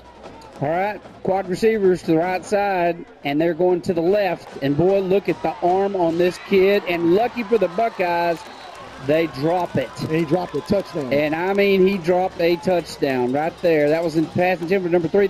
They did the same thing earlier. They put 4 receivers to the left, but threw to the right and threw to the left. That was right in his hands, and we were burned. Yeah, we ran right by our cornerback out there man-to-man. And that's just where you got to get the pressure or you got to take your chances. Fortunate for the Buckeyes that we get a drop on that one. And 2nd and 15 is kind of right where we want them. But, boy, they just make your heart stop. As you see every single snap, these Chapel Hill Bulldogs are dangerous enough to score. All right, handoff around the right side, number 10. And this guy's he's got speed. Look at him, just refuses to go down. And finally dragged down by Trey. Nope, that was number 4, not Trey Lee. That was Garrett. And pulls him down, luckily, because, I mean, that guy, when he gets to scrambling. And this is a big play right here, Jeff. 3rd down and long. And in comes Davion King. And we got to figure out a way to get some pressure, incomplete pass, because this may be 4-down territory here for Chapel Hill if they can pick up a few positive yards. 2 receivers left, 2 right. And quarterback's in the shotgun. Here's the snap. Drops back. Look at the pass. Fires one down the left side. Almost picked off. Oh, my goodness. I thought that was intercepted. You know, we dropped 2 of those last week. I mean, well, 3 of them, really. 2 of them right in the hands where just no business dropping them. Now it's 4th down, and again, Jeff, they've got the punt team's not gone so well for the Chapel Hill Bulldogs. I think they're going to take their chances here right at midfield, and this Buckeye Black Flag defense can get them the offense into great field position. We just got to find a way to get a stop right here. All right. That quick kick it. And it's a terrible punt. Another terrible punt. I mean, that punt's maybe 10 yards. It takes a good bounce. Maybe 28 yards on that one. It's going to be Buckeyes take over 1st and 10 from their own 24-yard line. But another big stop by the Black Flag, Jeff. They blanked this Chapel Hill Bulldog team here tonight, and you can see how dangerous they are. Now, a lot of self-inflicted wounds for Chapel Hill early in this season, both penalties, turnovers, and missed opportunities, a drop touchdown that you just saw. But here is 7 minutes and 4 seconds left in the first half. The Buckeyes are 75 yards away. And if they can find a way to eat some clock here and go down and score, they put a lot of pressure with a 3-score game going into halftime against these Chapel Hill Bulldogs. Yeah, Buckeyes managing the clock extremely well. A little bit of a tough snap there. Look at Taylor bounce and spin, and down the field he goes. Got one guy to beat and forced out of bounds at the Chapel Hill 42-yard line. And he should have been down. Check out this spin move he does. Yeah, comes around I think it was supposed to be a handoff, and they had a bad snap. And look at this. I've always said a broken play sometimes is the best one. Well, when your best athlete and best running back is the guy that gets every snap, that's why. Yeah. Right? Because when something goes wrong, that's when it gets dangerous. And he just basically says to heck with it. He tucks it up and runs the same path that his running back was going to run. Yeah, and Hector takes off blocking for him. And they've done that a time or two together, but those are 2, that's a lot of quick twitch out on the left side. Yeah, you look at those 2 guys in the back, and handoff, Hector. Look at him, puts the same kind of move on him, spins, and takes out the ref on top of it. That is going to be, the ref is down for the count. And watch this spin move he does. Watch him get out of this tackle. Again, another tough snap. He has to come all the way across his body. And then gets down there and going to be just shy of the 1st down marker. Yeah, he rolled right up on the referee. Unfortunately, I don't think there's a way that he's not, going to have some knee problems. He'll be sore tomorrow for sure. Yeah, but I don't know if we've got a backup ref here on this crew. But that's ugly, Jeff. That's not. Yeah, he's hobbling off. Yeah, he's hobbling. And the crowd that's the first time in Gilmer Stadium I've ever heard a crowd clap cheer for a referee. Then the first time. And Jeff Traylor would be rolling over in his grave right now if he was. he would be, what are you clapping for a ref for? And, Jeff, we got to say it now that you bring it up. Shout out to all the Buckeyes down in San Antonio. They're going to get it on tomorrow. Big rivalry game, UTSA and Texas State, both led by Buckeyes on both sides. And good luck to Coach G.J. Kinney and Coach Jeff Traylor and Coach Turner and Coach Turner and Coach Traylor and all the Buckeyes that are gathered down there in the Alamo Dome. 40,000 plus are going to show up. It should be a good one to watch, and may the best Buckeye win. Yeah, that's pretty incredible. They'll be talking about that. You know, Gilmer got a lot of play last week watching UTSA against A&M. Brandon Tennyson threw a touchdown on his debut. So congratulations to Brandon Tennyson. All right, quarterback keeper again. Look at Taylor. Busts out. He's headed to the house. He's going to score all the way untouched. Great job. I was going to say earlier, when Tennyson and Ector are in the backfield, if you were to stack them on top of each other, they would be about 6 feet. Yeah, easily. But two of the fastest guys you'll ever see, they are electric on the field. And just great athletes. I love watching them run. Yeah, well, I think we got 10 men on the field, but somebody's got to jump in there as Ismail Camaro lost his helmet throwing that block, and I think he kind of got the best of that exchange, but his guy was in the end zone, so Buckeyes win. What we don't have is a holder. So I don't know who's going to come in and hold. This 14 kind of jumps in, and we're going to take a timeout here, Jeff, and try to not lose another extra point, 19-0. This may be one of those situations where we take a timeout, get our breath, let's go for 2 and try to get this back to 21. Yeah, they very well could. 6:27 left. We got 3 timeouts. Why don't we use one? You don't get to roll them into the next half. So well, once again, might Jeff, as well use those rascals. I want to thank Colin for sending us all the pictures of Colorado. It's a weird thing to see. It's still daylight out there. But we do also want to thank all of our Booster Club sponsors with these great sideline signs. I mean, the only thing would be better if there were these digital signs. And, I mean, we look big time out here. The Gilmer National Bank and President Paul Wilson, First National Bank and Kyle Bowden, Garrett and Glaze Law Firm, Josh and Gordon over there, Next Gen, Danny Watkins, AC Contractors and TDR Contractors, Crowley Funeral Home and Troy Murray, our brother from another mother, and Texas Real Estate Executives Vicki and George Wolf. We want to just say how much we appreciate you guys and your support of the Booster Club and these wonderful signs that are out here that flank the field and are seen aside the padded kind, Jeff, so you can fall into them and they're not going to hurt anybody. And we just got great sponsors. Yeah, they look fantastic, and we really do appreciate all those. I think all that money goes to the booster. That's right. So as does all the sponsors on our broadcast, all that money goes straight to the athletic department, and that's how they're able to purchase a lot of the things that they have to make our athletes better. And that kick is up and good. So with 6:27 left to play in the game, Gilmer 20, Chapel Hill 0. We are exacting a little revenge for the last couple of years. We'll be right back after these messages.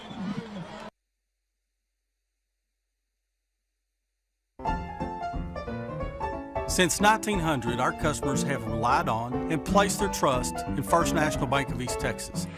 Today, we remain committed to earning that trust and serving the needs of families and businesses throughout East Texas. Because time never stands still, you can depend on us to meet the changing needs of future generations for the next 125 years.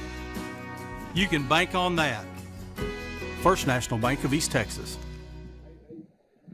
All right, we're back to Jeff Traylor Stadium with 6:27 left to play in this first half. Gilmer with a commanding lead, 20-0 over Chapel Hill. But, folks, don't ever count your chickens before they're hatched when you're playing Chapel Hill. They are a full of weapons on that side of the ball. I got the clinch factor going every time one of them touches the ball, and they've got the guys that can go. All right, here comes the kickoff. We're going to kick off to the left side, high pooch kick, fielded by number 12. He's going to take it all the way back across the field, and he's got room to run. And he has got a big return going, and we just nearly missed the angle on that one. Finally forced out of bounds. I believe that was number 32 for the Buckeyes. That is Miguel Castaneda, the kicker, who finally runs him out. We'll see. Look at this, all the way across the field, picking up some blocks. Yeah, I got to quote Jeff Traylor on this. Is they asked him last week, about a kick against Texas A&M, and he told his kicker, hey, when you kick it to the wrong guy, you better go tackle him. And in this case, Casanado did exactly that, because that's not the dude that you want to kick it to. You want to find some green grass, but those guys are just, as we said, Jeff, dangerous every time that they touch the ball. And they flipped the field on the Buckeyes. 1st and 10 from the Buckeye 28-yard line in 4-down territory already. And the Buckeye black flag, boy, we could use another turnover right here. All right, they're doing the same thing. Now, every time they've had a 4-receiver set, they throw it to the other side. This time, they come back number 2. He's that real quick 4.40 guy, and he has proven what 4.40 can do as he picks up 10 yards and moves the sticks. Yeah, he can flat. Look at this guy scramble. Watch this. Steps back, takes a shot. Can't go forward. Jukes once, cuts once, and finally brought down after 10-yard gain. That's a lot of work for 10 yards.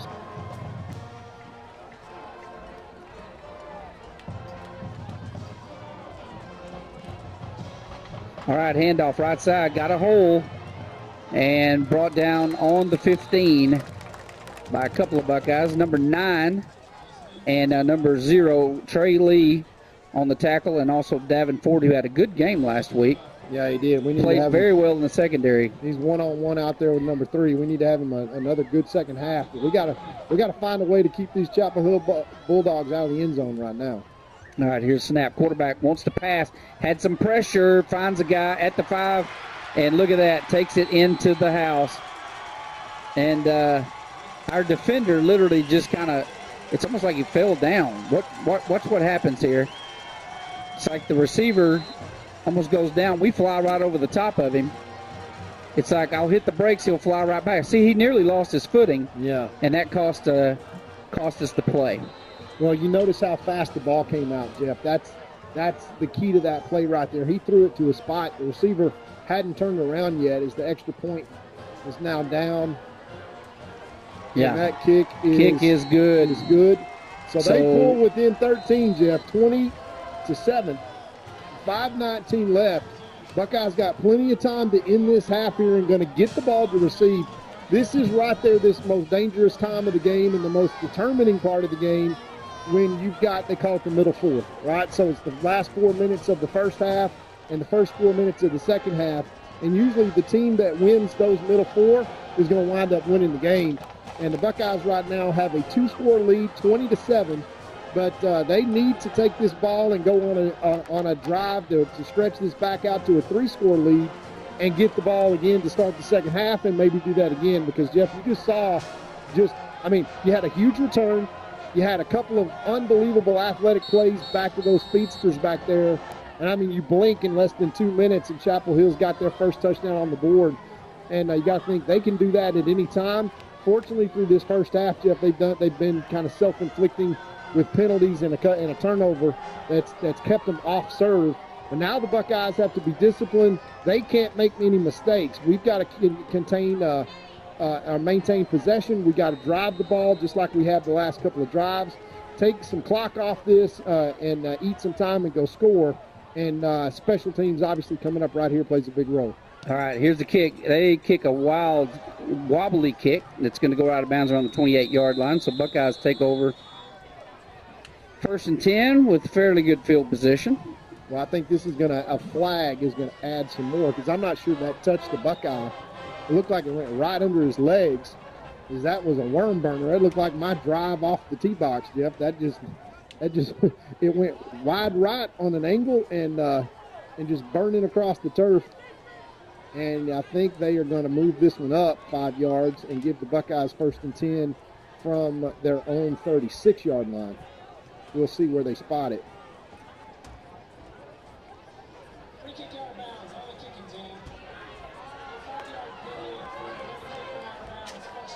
Yeah, so first down, Buckeyes 5 yards forward. So they'll snap this from the 36, 1st and 10, 5:19 remaining. And I got to tell you, Eric, you guys, that's awesome. that little graphic there, we look buttoned up. But it's great to not have to look at the clock because I can see it's got it right there on the screen. Yeah, don't get too spoiled. We don't get to do this at away games. First and 10 Buckeyes from their own 36, 5:19, and they played an excellent first half. I hope I don't jinx them because right now, Jeff, they just need to keep pounding away with that effective running game, especially on first down, and maintain possession and run some clock. All right, motion out of the backfield. They're going to dump it, number 6, and he is hit, gets off of that tackle, but that slows him up where we're going to take a loss of 4. And that corner out there just does a good job of getting off of his block. Watch this. Yeah, he sees that coming, and he just comes out of nowhere, not even touched. Yeah, Trace Haynes out there just had him run right by. Now we're second down and 16, and this is exactly where the Buckeyes do not want to be. Let's see if we can get a nice little run here and get this back into third and manageable in our own territory. All right, pulls up. Pass intended for number 12, Trace Haynes. Going to fall incomplete. And that is going to bring up 3rd and 15. Yeah, and the only thing that can make that play worse, Jeff, is it's an incomplete pass, stops the clock, and gives Chapel Hill some more time. So the Buckeyes on these first 2 snaps of this possession, instead of gaining yards and eating time, have stopped the clock and lost yardage. Now 3rd down and 16. We need to get all the way out to the 46 for a first down. And we got to pull a rabbit out of the hat right here and figure out a way to maintain possession. All right, motion out of the backfield. Taylor drops back, and it is batted down. We were lucky that wasn't intercepted. That was a middle screen, and the execution flew out the window on that set of yeah, I kind of wish he would have just tucked this one. Look at all that green grass. And so Buckeyes are going to have to punt when at 4th and 15, and giving it back. Yeah, 45 seconds went off the clock because we had 2 incomplete passes there. Yeah, 4:32 left to play in the game, and giving Chapel Hill the ball back. 4:32 in the first half. I'm sorry, I first wish there half. was 4:32 left to play. I do too. And punter having to run for it, and nice little punt there. I tell you what, for somebody that had to punt on a sprint all the way down to the 32-yard line of Chapel Hill, that was a good punt. I'll take it. But, Jeff, this is probably the most critical possession of the game besides the first one there, that the Buckeyes had a stop against Chapel Hill to start this football game, because now at 4:19 left to play in the first half, the Buckeyes had a 3-score lead that's now been cut to a 2-score lead, and after just an ugly 3-and-out series just to go right there, the Buckeye defense has to come on the field and get a stop here, and those athletes in space for Chapel Hill have just kind of gotten into a rhythm. We got to get a turnover and a stop right here. Oh, got illegal procedure. 5 yards on Chapel Hill. Yeah, that's a great way to start out this little drive as 1st and 15. But as we said at the top of the show, Jeff, Chapel Hill can go 1st and 15, 2nd and 26, 3rd and 32, and score. I mean, they're home run hitters all over. And I'll take 1st and 15, don't get me wrong, but we got to figure out how to way to contain these athletes and keep them going backwards and not out in open space and running and using all that speed. All right, 1st and 15 from the 27. Quarterback pump fakes, steps up, overthrows number 3, the intended receiver. And that's going to bring up 2nd and 15. We got a flag right here that just got down, and I think Coach Metzel was in his ear and reminded him of the rule that he actually went out of bounds and was the first one to touch it when he came in. Let's see if he is right here. See, stepped out of bounds? Yeah, of course, we had a little... No, they're going to call holding. Yeah, and if you watch that replay right there, that's probably a good call. Probably a good call. You can make contact off the line of scrimmage within 5 yards. Within 5 yards, and then you can't touch him again. So that was probably a fair call right there. All right, handoff up the middle. Man, he is a hard runner. My gosh, that guy. You talk about north to south, picks up 10 yards. And the issue, Jeff, is that he runs 7 yards down the field as we watch this replay before anybody in a black shirt touches him. Yeah, and then he cuts back. Look at him. I mean, he is just quick. That is a good running back. Yeah, now Chapel Hill rolling on offense these last 2 possessions. And first down and 10 in really good field position. Quarterback keeper, nothing there. They're going to bring him down for a loss of about a yard. Bringing pressure on that side, Jeff, and that looks a little bit better, bringing up second down and 11, as we got to commit a safety to come up and blitz, as Coach Edwards kind of rolling the dice a little bit on a pass play. If we can blitz and it's a pass play and we make the quarterback pull it down, that's a good thing. Yeah, that was Corbin Jones, I think, in there on the side. If we blitz and they hand it to 10, he runs right by us. All right, here's the snap. Quarterback drops back, dumps it out to the very dangerous number 2, and Buckeyes have contained him tonight. I mean, what a good job. 3rd and 10 as he picks up a yard.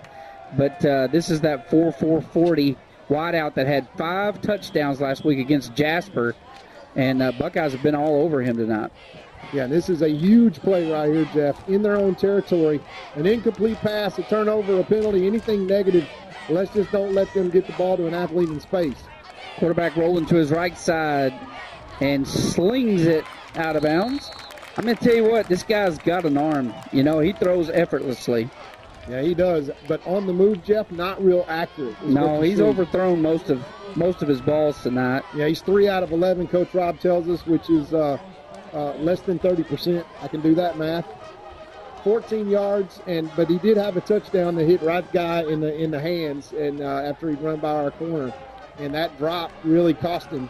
But we will have an opportunity to get the ball back here with 2:48 left, Jeff, and really kind of be a little more aggressive and not try to eat clock, because we do have the 2-minute timeout. We're gonna call it like it is, the 2-minute timeout that'll come here in a few minutes. So the Buckeyes really with 3 timeouts going in, and that punt. That's going to be a good one. Hits the ground, and we're going to field it on the 15 and return it maybe 5. Still a good block. Yeah, and that's going to get back out to the 23-yard line. And, the thing with Chapel Hill that I've noticed after these years of playing them, Todd, is they tend to always, at least when they play us, they make a lot of mistakes. They get a lot of penalties. They actually play a little sloppy.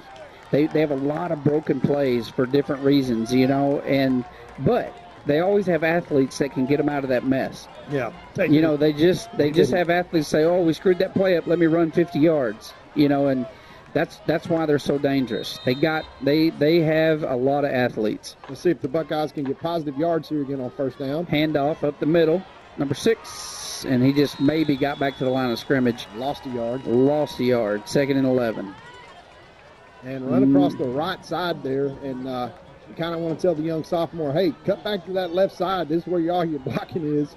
And we lose a yard, and we will be happy to run clock down to the 2-minute timeout, Jeff, where it will be 2nd and 11, and the clock will become the Buckeyes' friend here with a 2-score lead, doing everything that we can do to game manage this.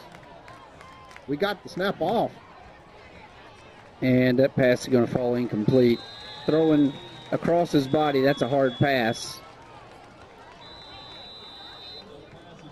Yeah, I'm not sure why we ran a play, much less threw a pass on that play, because now we're 152, and we're in a situation now, if we don't pick up 3rd and 11, we're going to give it back to the Buckeye, or to Chapel Hill. So we'll take a quick timeout and come right back after these messages.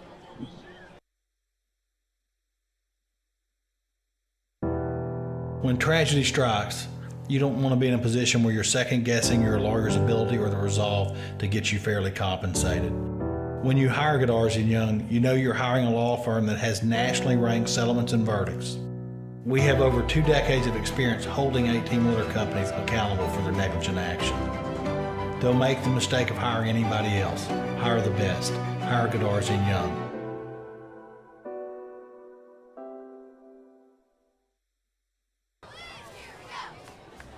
All right, we are back. Jeff Traylor Stadium with 1:52 left to play in the first half. And for those of you that are wondering why we take a timeout here, there's a new rule this year.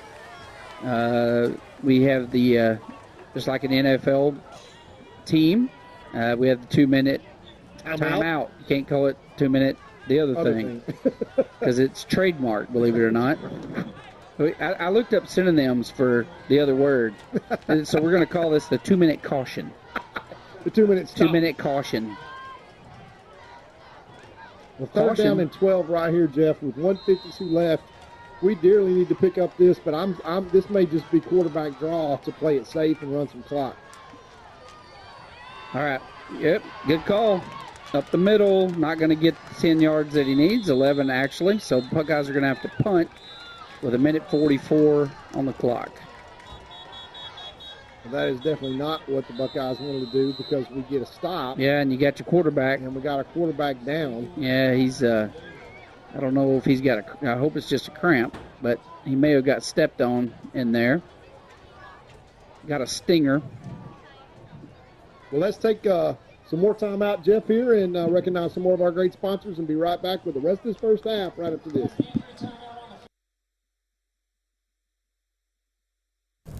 It's gonna be alright. How can you tell? The feeling in my heart. It's gonna be okay. Juicy's Burgers, serving you for over 40 years.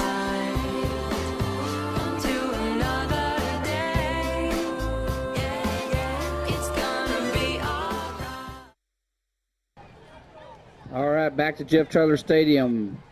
We have 1:45 on the clock. Buckeyes lead 20-7. Punting to Chapel Hill, giving them one more opportunity to score before the half is over. Hopefully the defense will stand strong and not allow that to happen. And the referee blows this dead. I'm not sure why. Chapel Hill takes a timeout. Yeah, they take a timeout. We'll do the same. We'll be right back. Texas Heritage National Bank would like to invite the Buckeye Nation to visit our new full-service bank in Gilmer. We are conveniently located on Highway 271 and Redbud Street with a brand new facility ready to serve our friends and neighbors. We offer competitive rates on all of our deposit products, as well as some great options for business financing to help your business grow from 5 employees to 500 employees. Texas Heritage National Bank would also like to take this time to thank all of the teachers, administration, and school board for investing in the future of our kiddos. We would also like to wish all of the student athletes a wonderful and safe year. Come see us soon. All right, here we are, 1:45 after the Chapel Hill timeout. Buckeyes about to punt to Chapel Hill. This is about execution right here, Jeff. This is where you got to execute special teams. Well, after a flawless first quarter, we've struggled just a little bit in the second quarter. What a punt. Look at this. Bounce. Takes a bounce, and he's going to field it, and look at the green grass in front of him. Down the sideline, and a great job. Number 35, man, if he is not on his game, that is John Henry Gillow. Man, I tell you what. If John Henry was not on his game, that was going to be bad. Look at John Henry come in there and lay the wood to him. Good job. Took a great angle, and what a great tackle. Well, we're in a dangerous place right now, Jeff. Inside Buckeye territory, Chapel Hill with 1:34 and all these athletes. This is a time for a pick six, but we've gone from a 3-score lead to a 2-score lead going into the halftime. We don't need to cut it to a 1-score lead right here. This is a huge possession here for the Black Flag defense. Figuring out a way to stop these dangerous Chapel Hill Bulldogs right here before the half is going to be big consequences for the rest of this game.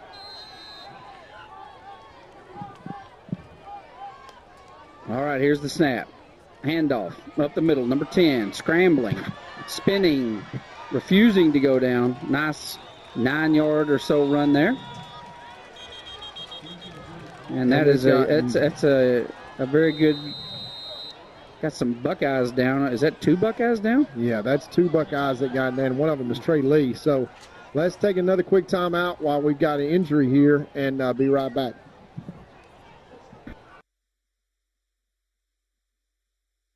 La Finca Mexican Restaurant is my favorite restaurant in the world. An East Texas favorite for over 37 years. Everyone with any taste agrees La Finca has the best Mexican food in Texas. But I want to share some of my personal favorites with you that maybe you haven't tried yet. Dina and I both love the ribeye steaks at La Finca. Ribeye steak and a baked potato, you can't go wrong. And if you happen to be a hamburger connoisseur, La Finca has one of the biggest and best hamburgers in town. Absolutely fantastic. And finally, never, and I mean never, leave La Finca without having a slice of Olga's homemade carrot cake or tres leche cake. Trust me, it'll change your life forever. La Finca, supporting the Gilmer Buckeyes for over 37 years.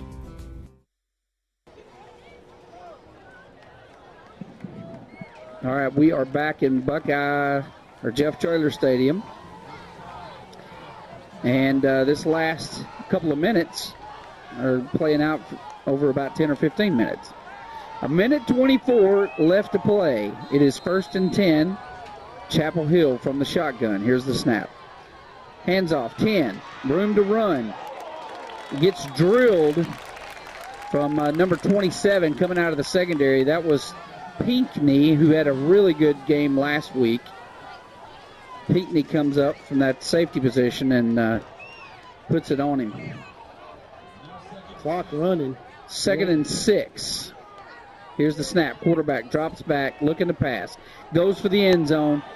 Again, overthrown, out of bounds. I tell you, if he can ever dial that in, he is going to be a force to be reckoned with. Yeah, 3rd and 6 now. Obviously 4-down territory. But, Jeff, right now the only thing to think about is the clock. 53 seconds left.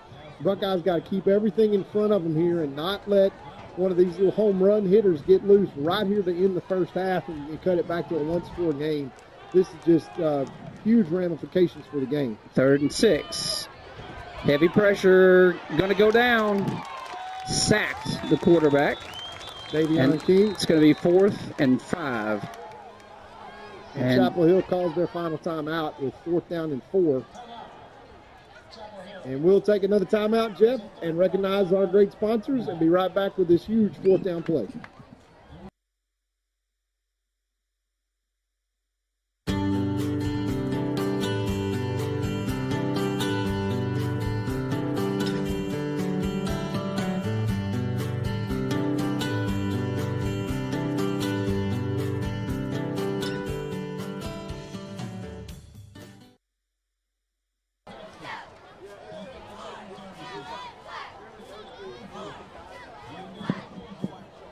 All right, back to this half that will never end. 45 seconds remain. Gilmer leads 20-7.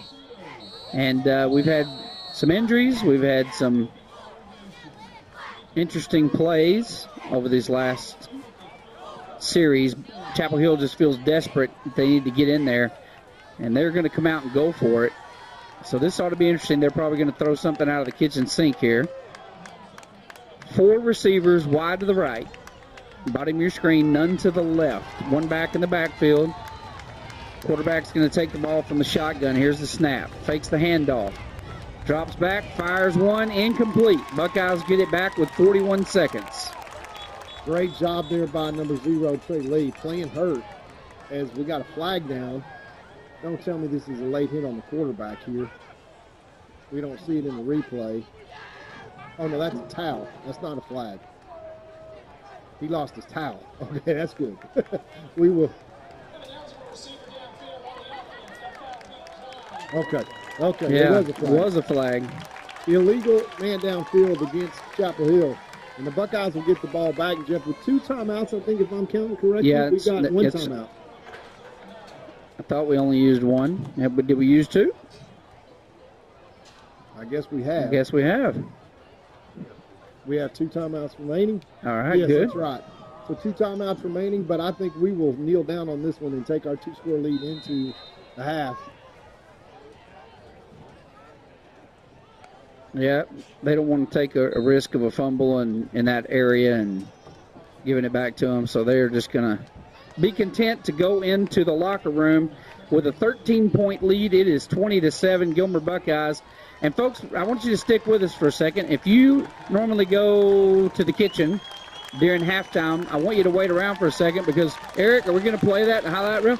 We have a highlight reel. Tell everybody the young man's name that does the reels now. So Kamon Farmer, who is a talented young man here. He's got 903 Media is the name of his company, Jeff, and he Kamon Farmer. And he does a great job here, and we are going to play his highlight reel. I tell you, Alan Metzel sent this to me this last week on Sunday, and he said, check this out. And I watched it, and this guy's going to do a highlight reel of every single game this year. So what we're going to do is we're going to include it in the pregame. We're going to show it at halftime when the other team's band is out on the field, and then we're going to potentially, if you'll get it to us quick enough, we're going to add it to the coaches show that we put out every Monday. What time do you put the coaches show out now? Monday afternoon. Okay.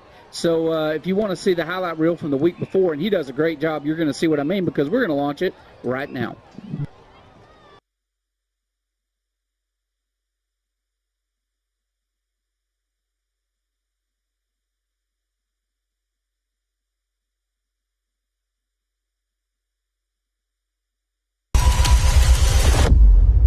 You are locked in.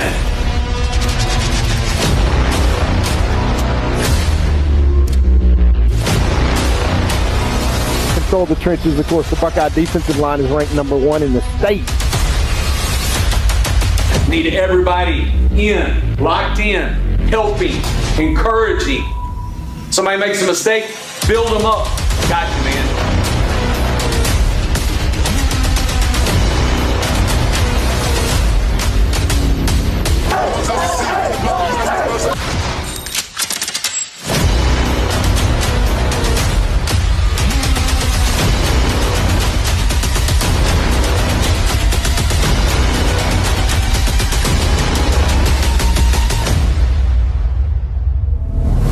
Big hole up the middle to the left. Touchdown, Buckeyes. What a fantastic screen pass. They do complete it, but it goes nowhere as the Buckeyes swarm to the football.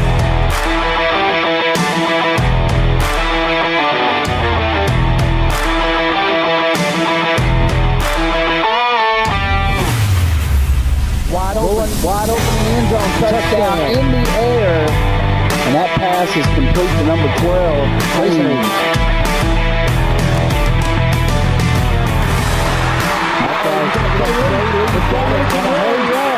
He's got a roll.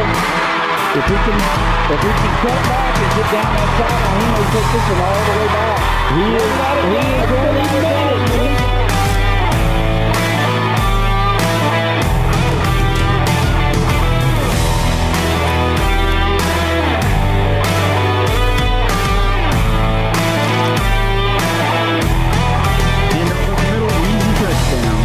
And that is on the legs of Horn.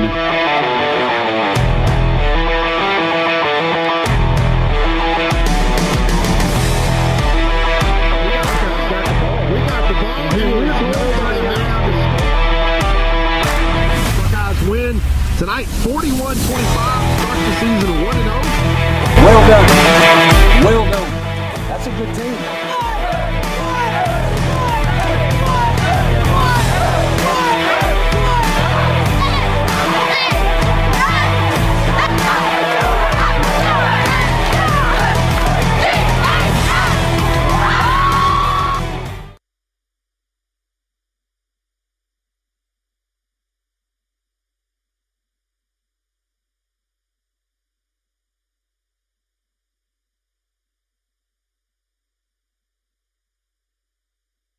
Chad Burkhalter and Gary Vestal are your Gilmer Edward Jones financial advisors.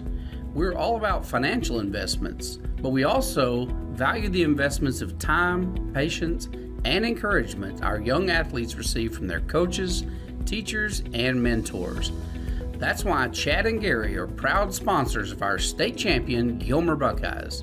Call 843-2023 or 843-5794 or visit edwardjones.com for all your investment needs. Edward Jones, member SIPC.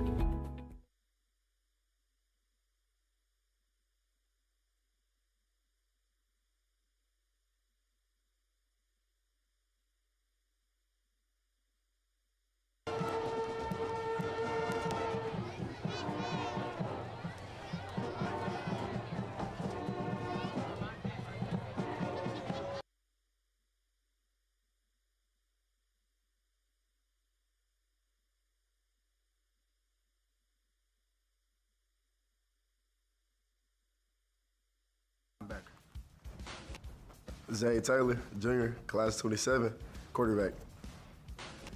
Drake Smith, senior, receiver, corner. Amar Garrett, class 27, safety, receiver. Let's go. Jeb Bates, senior, DN, fullback. Tavion Horn, class 28, running back and linebacker. Carter Johnson, senior, quarterback, safety. Devin Ford, class of 26, corner receiver. Corbin Jones, senior, middle linebacker, DN. McKinley Granville, class 2027, DN, fullback. Trace Haynes, class 2026, receiver and DB. Jaden Holiday, senior, receiver, DN. Zaylon Johnson, sophomore, quarterback, safety. Cosmo Johnson, junior, receiver, DB. Aiden Vineyard, sophomore, fullback, outside linebacker. Solomon Jackson, class of 26, receiver and DB. Gage Strasbeck, sophomore, wide receiver, safety. Go Bucks. Mason McDonald, class of 2027, inside linebacker, fullback. Brendan Darnold, class of 27, outside linebacker and receiver. Aiden Thomas, junior, running back, safety. Keithan Johnson, sophomore, receiver and safety. Zach Robinson, running back, middle linebacker, senior. Christopher Peeney, class of 27, corner receiver. Kelson James, senior, punter, kicker. Austin Blakely, fullback, linebacker, sophomore. Samuel Son Williams, running back, linebacker. Miguel Castaneda, senior, receiver and kicker. Ryan Bobby Bloom, sophomore, tight end, D-line. John Henry Gilo, senior, inside linebacker. Rylan Tosh, junior, fullback, inside linebacker. Rhett Williamson, senior, fullback, DN. Malachi Johnson, senior, D-line. Taj Bush, running back, D-line. Trey Jones, senior, fullback and linebacker. Davion King, class 2027, fullback, D-line. Let's go.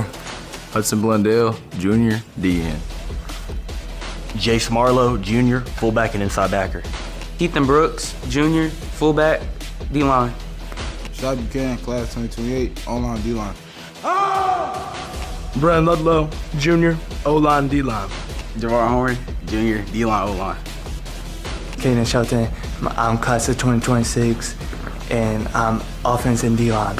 Tyler Hagler, class of 2026, offensive line, defensive line. Let's go, baby. Jackson Neely, class of 2026, D-line. Jackson Curtis, class of 2027, O-line, D-line. My name is Michael Hudson. I'm on the 10th grade class, sophomore, and I play O-line, D-line. Jordan Johnson, class of 27, O-line, D-line. Sean Johnson, class of 27, O-line. Chance Walker, class of 2026, O-line, D-line. Tristan Fuentes, class of 27, O-line, D-line. Justice Bird, class of 27, O-line. Van Songer, class of 2028, O-line. Ismail Kamara, class of 2027, athlete. Carson Kerbo, class of 27, interior O-line, D-tackle. Arthur Dushy, class of 2026, QB and linebacker. Jaden Brinkley, class of 2026, wide receiver and cornerback. Corey Tennyson, class of 2027, wide receiver, cornerback. Gabriel Moulton, kicker, class of 2026. Devin Wallace, junior, wide receiver, D lineman.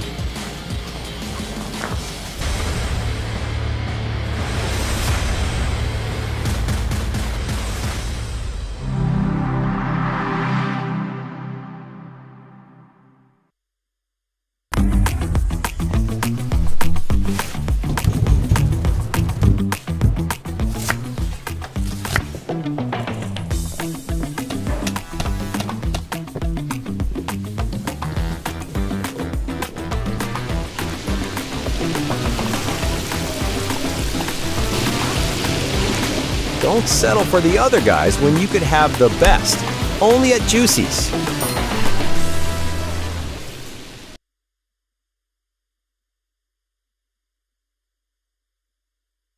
Need an oil change? Try the new Buckeye Express Lube, 1 mile from Gilmer on Highway 300. Oil and filter changes, fluid top-offs, multi-point inspections, and tire rotation and repair are just a few of the services they offer. Best of all, you can watch TV and enjoy a complimentary snack while you wait. Jason Horton, a former Marine, thank you for your service, has over 30 years of experience in the business and guarantees the best service in town. Next time you need an oil change, think Buckeye Express Lube on Highway 300.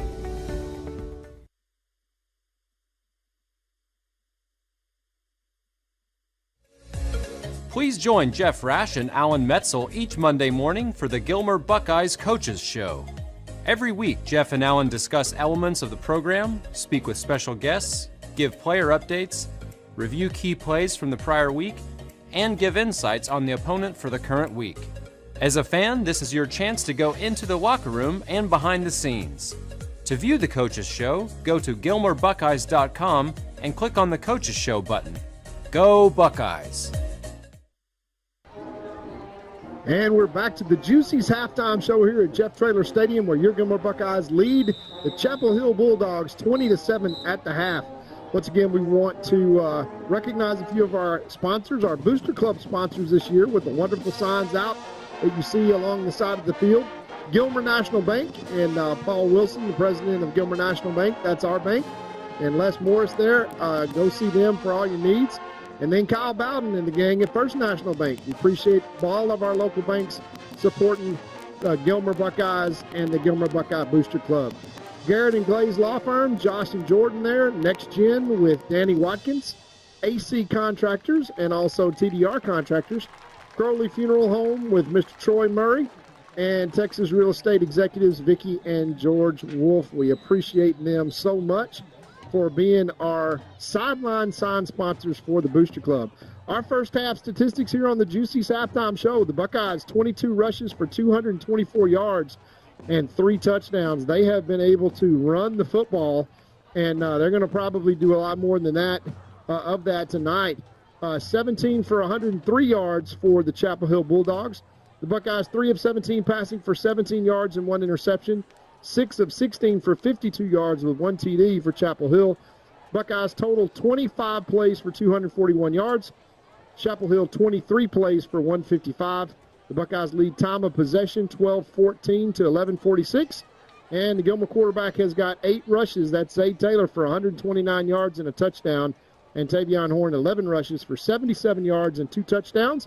So here on the Juicy's halftime show, we're going to have the Gilmer Buckeye Stars take the field, the award-winning Stars, followed up by the Sweepstakes award-winning Gilmer Buckeye Band. We want to once again thank our sponsor, Juicy's, for the Juicy's halftime show. And here are the Buckeye Stars.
Jeff Crater Stadium here. We've got a few scores from around the area to share.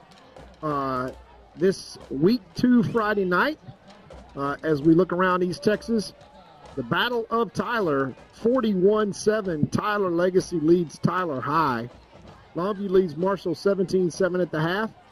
Lufkin up on Nacogdoches 28-7 at the half. Jacksonville leads Brownsboro 27-14. Kilgore, the Bulldogs that we will see here shortly in Gilmer, leads White House that we scrimmaged 42-0 at the half. 21-21, Lindale tied up with Mount Pleasant.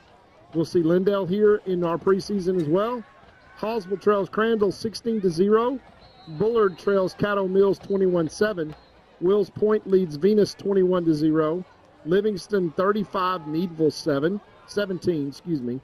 Russ trails Mount Vernon 26-21. Athens trails Kaufman 21-0. Center over the Spring Hill Panthers 34-7. Pittsburgh 21, DeKalb 8. Canton up 20-0 over Waxahachie. Jasper, who took a thrashing from these Chapel Hill Bulldogs last week, leads Palestine 15-0.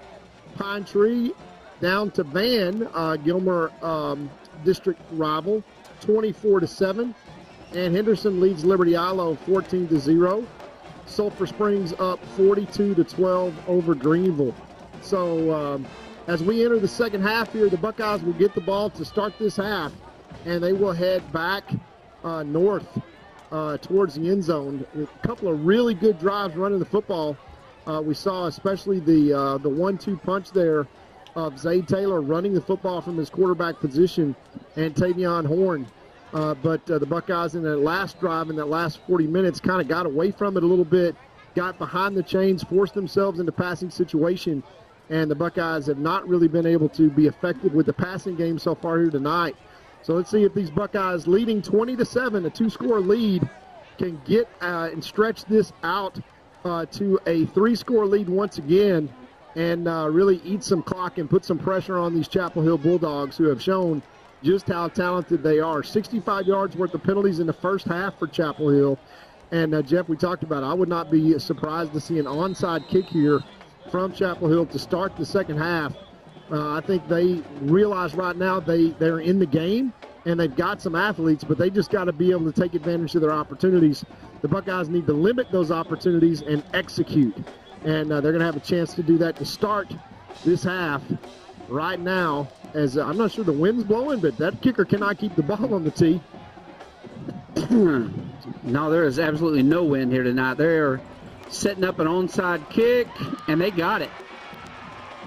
It's still rolling, and that was a great onside kick, and took a big bounce right over the heads of the Buckeyes, and nothing but Chapel Hill Bulldogs around. So that was a gutsy play. Watch this onside kick. I mean, bounces up. Look at all the white jerseys around. Yeah, it's dead right where he touches it, so he cannot advance that kick.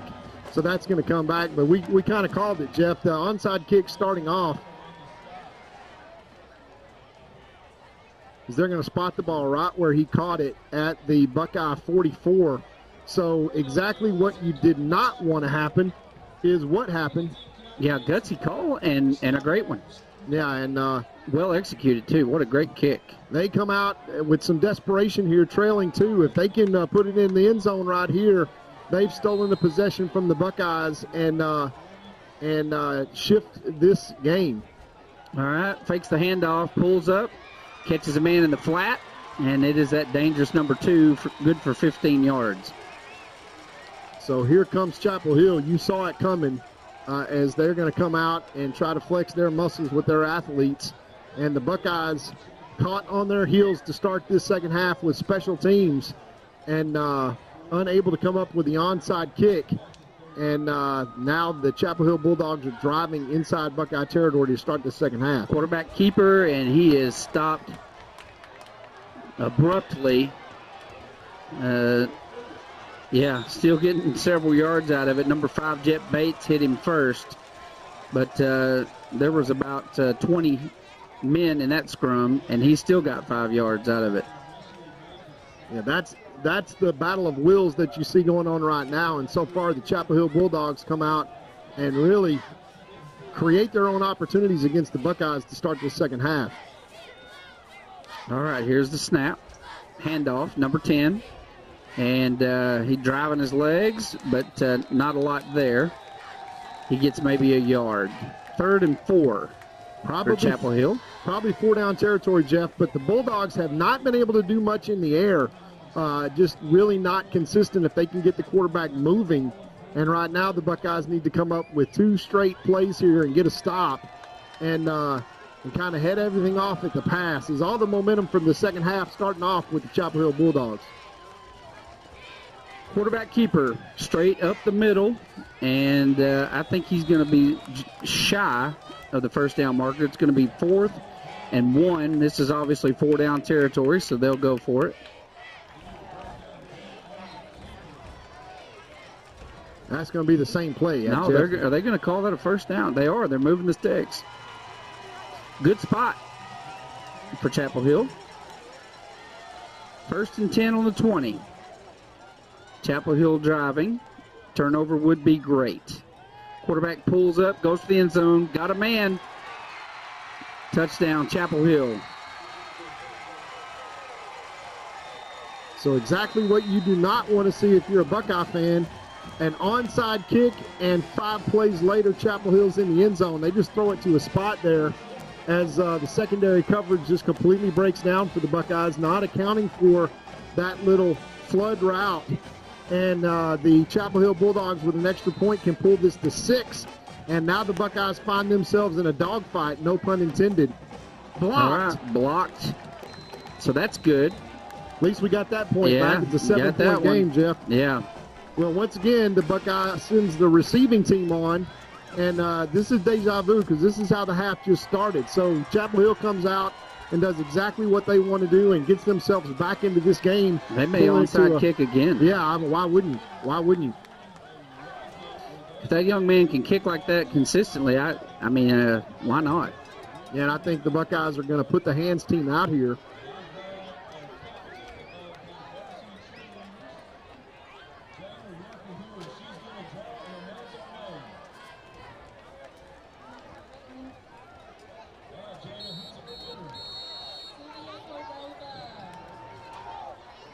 As the hands team comes on, let's see if they don't do the exact same thing here, where the Buckeyes need to make their own break here and get aggressive. We've only got 10 men on the field. No, we've got 11. We just have 5 across the front. All right. Now, see, he's laying that ball flat. You see it on the tee? Look at that ball down there. He's going to squib it straight it's over. It's going to be a squib kick. See how he just kicks it on the ground and just right out of bounds. Can't return it. And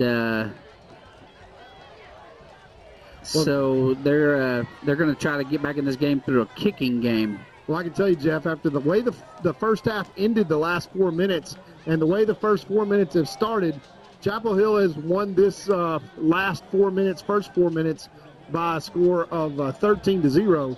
Against the Buckeyes. Now the Buckeyes are going to have to put together a drive here, get back to what they did so effectively in the first half with 3 rushing touchdowns. They are going to be, now this is going to move the ball up 5 yards, so they are going to spot this at the 30, 1st and 10. So they'll move it up 5. But the Buckeyes really got to get into execution mode here and put it on the ground and drive the ball. That's what they want to do.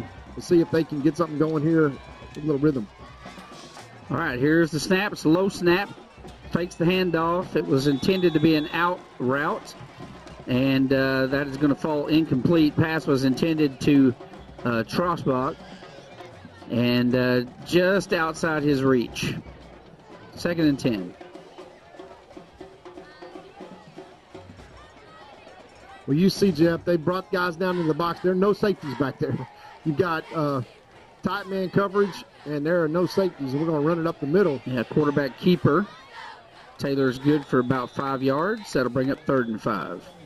Here's another big down for the Buckeye offense.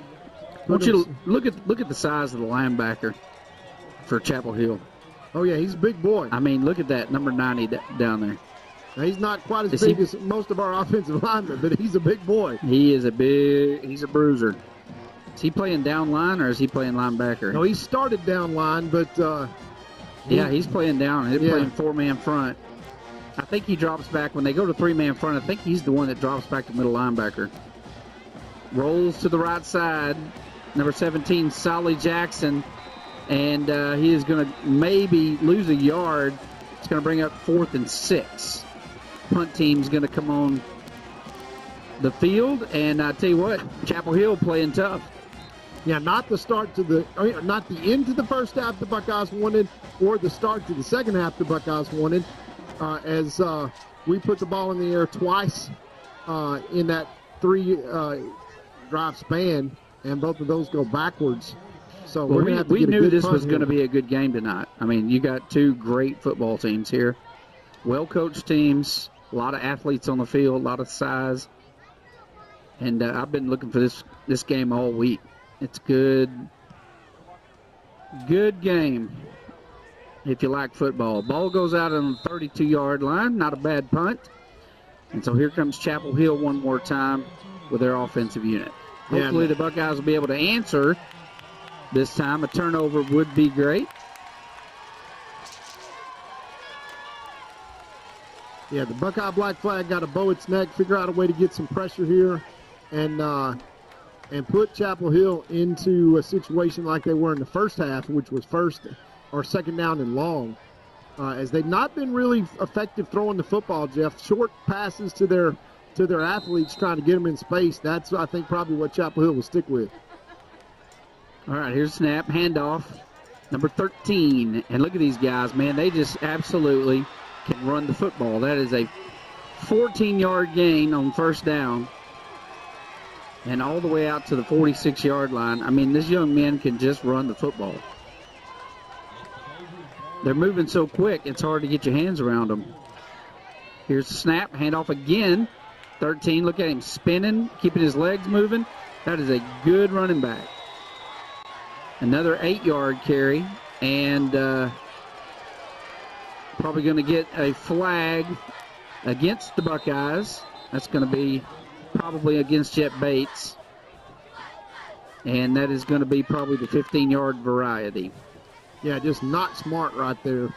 And when we get blocked, we get blocked. We just got to get up and fight another day, but we give them a 15-yard penalty.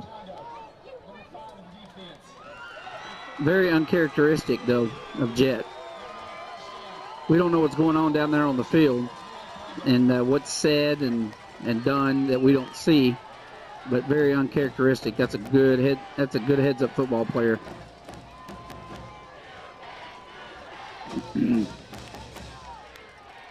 Well, that is a gift that we got a few gifts from Chapel Hill in the first quarter, and we are giving them back.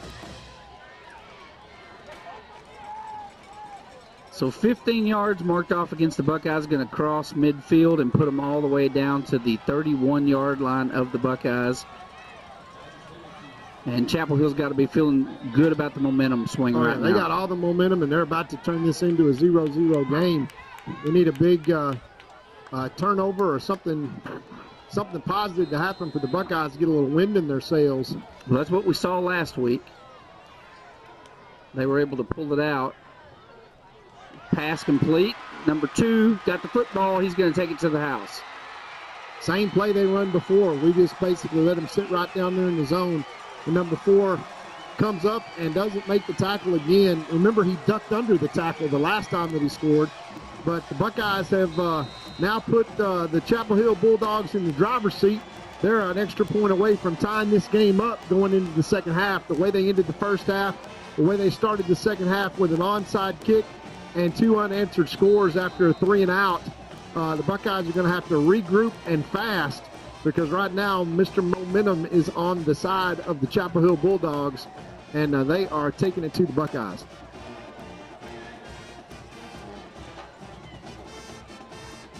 All right, had a blocked extra point attempt last time. This one goes right through the middle.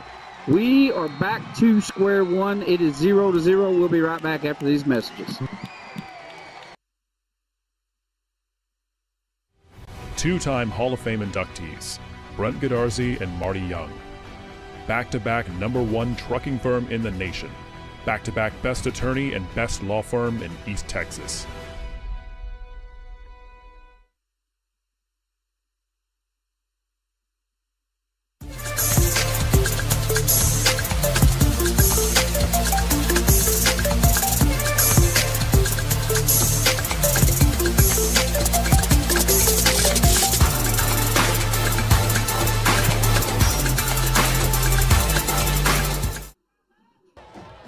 Back to the action here at Jeff Traylor Stadium. We're all tied up 20-20 after 2 unanswered scores to start this second half. An onside kick.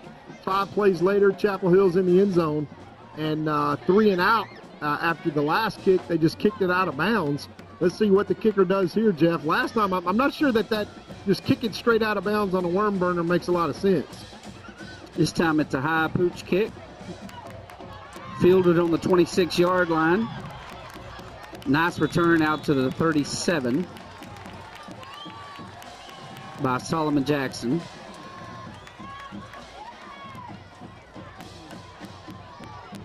Now, what the doctor ordered right here, Jeff, is just poise, and let's just get back to what's worked so well with us before, and just get back to a running game that can establish a little bit of momentum. Now, you look at all those white jerseys in the box. There's a reason why we're throwing the football, and that's why 2, 4, 6, 8, 9 guys in the box that they are basically saying to the Buckeyes, you're not going to run the ball against us. And the Buckeyes are going to have to find an answer right here. They come out in a tight set running the ball. Let's see what the Battle of Wills does here. 20-20, the score's tied. Handoff up the middle, found a hole, and a big run. 13, 14, 15-yard gain. Nice run there by number 6, Horn. Yeah, right over left tackle as we see this replay. Does a good job. Ismail Kamara just buries his guy, and we go right back to the same play. Same play, this time just a couple. 2 yards on that carry. That's going to bring up 2nd and 8. Ball is on the 45 of Chapel Hill. And Jeff, 2nd and a single digit, the Buckeyes will take at this point. 2nd and 14 is not good, but 2nd and 8 is manageable. And we are into Chapel Hill territory already in this drive. Tight set for the Buckeyes. And looks like movement on the right side over there. Yeah, Chapel Hill jumped in the neutral zone. Let's see what the referee calls. He may have been drawn. Number 50, Buchanan, is going to be the offensive player in question over there. And, that's going to be on us. So just when you think that we've got a situation where we've got 2nd and manageable, we jump and we bring up 2nd and 14. But this is probably 4-down territory, Jeff. This has really become a slugfest. This is kind of football the Buckeyes say they want to play. But you got 9 guys down there in the box within 5 yards in the line of scrimmage. And this is just going to come down to, can we move some people out of the way? Handoff. Left side, looking for a hole. Nothing there. Drug him down at the line of scrimmage. 3rd and 13.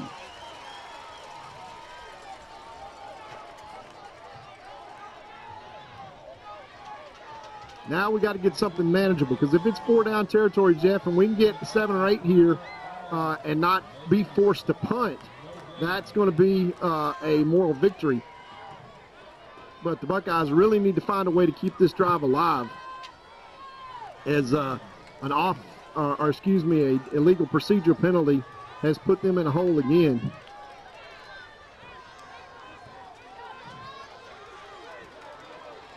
All right, 3rd and 13. Trips right, motion. Got a fumble on the snap, picks it up, launches one down the sideline. Look at this, a man open and tackled on, no, touchdown. No, 1 yard line. What an incredible play by Solomon Jackson. And what a good job by Taylor. Look at him, pick up the ball, has the presence of mind, launches a 50-yarder, caught at the 18-yard line, and look at Solomon just refusing to go down all the way to the 1. And that is how you flip momentum right there. Yeah, that's an answer right there, as the Buckeyes find a way and make a play. And we will go back to our bread and butter right here, Jeff, with Big Horn in the backfield, going over the left side right here to see if we can't go ahead and stick it in the end zone. All right, hand off to Horn. There it is. And it's going to be close. Touchdown. Touchdown, Horn. Yeah, if we can't get a touchdown on the one behind this offensive line, we got problems. Yeah, exactly. Look at this play again. And Taylor just launches one with 5 guys around him. And a wide open Solomon reels it in and then just fights his way all the way down to the 1. What a heads-up football play by Taylor. We'll take it as the Buckeyes find a way to answer the momentum. 2 uninterrupted scores by Chapel Hill brings it even. 2 points would be great. It would be so nice to get 2 points here because they missed the extra point. Yeah, we're going to make it a 2-score game. Yeah, we're going to swing the gate here and try to stretch it to 7. Yeah, we had a bad snap on the last one, so hopefully there's a good snap. And we just kicked that one right into the back of our offensive line. So we are down 2 now, just like last week. We had 2 missed PATs. And this was just a miss as the kicker picks up the ball, and he almost got it in there for 2.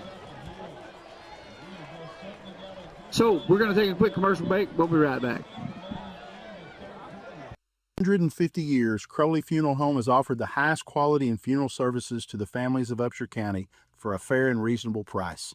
Led by Gilmer graduate Troy Murray, our staff stands ready at all times to tenderly guide your family in their time of need in all aspects of funeral planning, such as pre-need and at-need, and all types of services from cremation and memorial services to traditional funerals, with attention to every detail. At Crowley Funeral Home, we've been treating families as our own since 1883. Back to the action here as the Buckeyes stop the momentum of the Chapel Hill Bulldogs. And after a broken play long pass from Zay Taylor to Solomon Jackson, Horn puts it in the end zone after a 1-yard run. But the Buckeyes missed the extra point and lead 26-20 with 5:16 here left in the third quarter. Now it's going to be up to the Buckeye defense to see if they can hold this lead up 6 points. And once again, the special teams comes into play. Remember, Jeff, last time we kicked it over here to number 12, and he went about 75 yards and set Chapel Hill up in great position. I hope we don't do that again. This time we're going to kick it behind them. And that ball's going to, that's the best thing you can do right there. Out on the 7-yard line. They'll get it on the, where will they get it? Let's see. They went out where? See if they make us kick it again.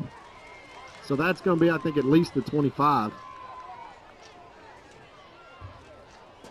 We'll see what the ruling here is as the referee is trying to figure it out as well. It's 25-yard line, I think, is where the ball will be marked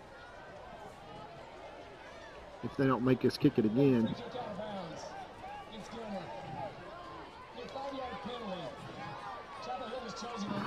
Yeah, they want to try to get the ball into a return situation. I don't blame them. If I had those 2 guys back deep that they have, I'd want to put the ball in their hands too. Yeah, but they're going to back us up now and make us kick it again.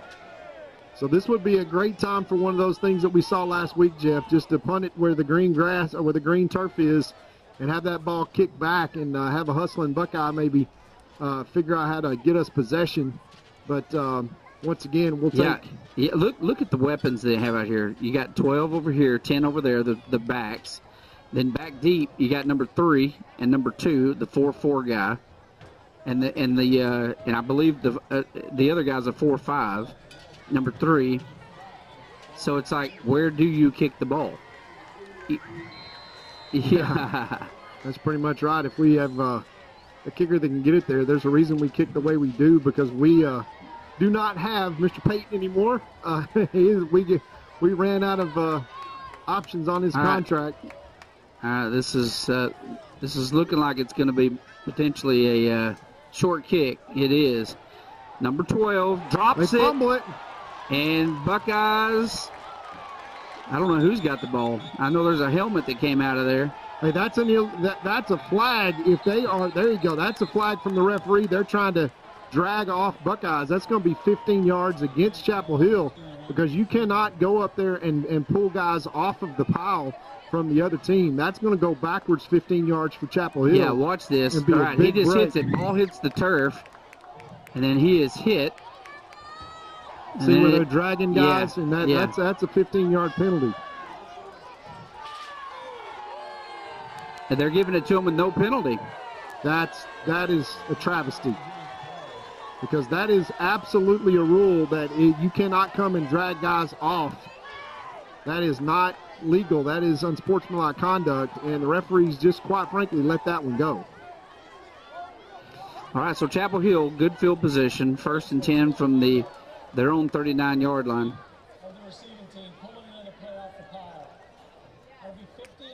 Yep. Yeah. So the referee is the white hat that actually came from behind and made that call. Yeah, 15 yards. That's the right call. Yeah, you cannot drag another player off the pile. You can't touch, after the whistle's blown, you cannot touch another player from the opposite team. Now, you go get your guy and pull your guy back, but you can't take the other guy. And once again, a 15-yard penalty for Chapel Hill will set them up 1st and 10 from their own 24, which is a little bit more manageable field position to start this drive for the Buckeyes. So yeah, so we saw the momentum. That's what I love about this game. Yeah, now it flips back the other way. Flips back the other way, and by the way, could flip the other way in a heartbeat. It's the reason this is the greatest sport, in my opinion, on earth. It's just you never know. You're always on the edge of your seat. 2 receivers wide to the left, 2 to the right. All of them are fast.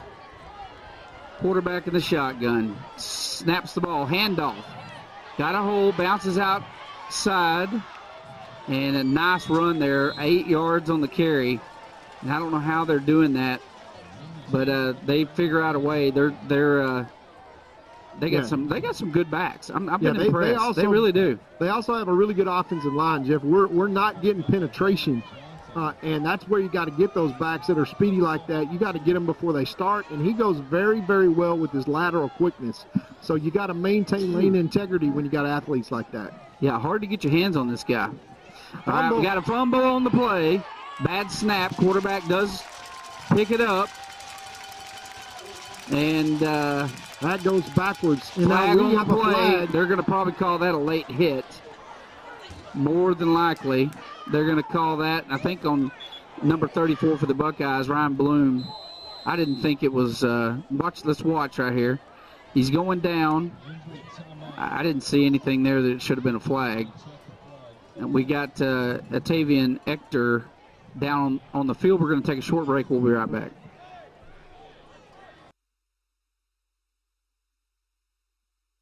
There's a real advantage to being a Gilmer National Bank customer. From the low fees on commercial loans and the hassle-free process and ease of local decisions. If you appreciate personal service and great savings rates, no matter what your age, come see us today in Gilmer or Longview, where the pace is a little slower and the smiles a little brighter. Because we want to hear you say, Gilmer National Bank. That's my bank. Gilmer National Bank, Equal Housing Lender, member FDIC.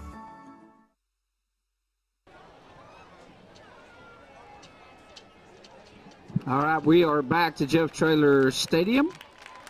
And Ector is up and out. I think he had a cramp. You see that a lot in the first few games of the year. These guys got to stay hydrated down there. Yeah, they called that on number 34, Bloom. I think he just kind of pushed off when he was getting up, like he pushed off the other player.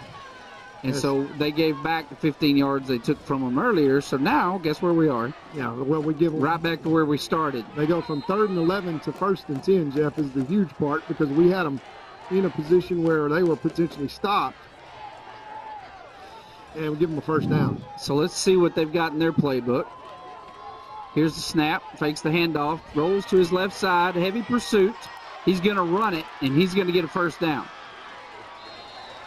Flag on the play, going to be a holding call, more than likely against Chapel Hill. That'll bring that one back.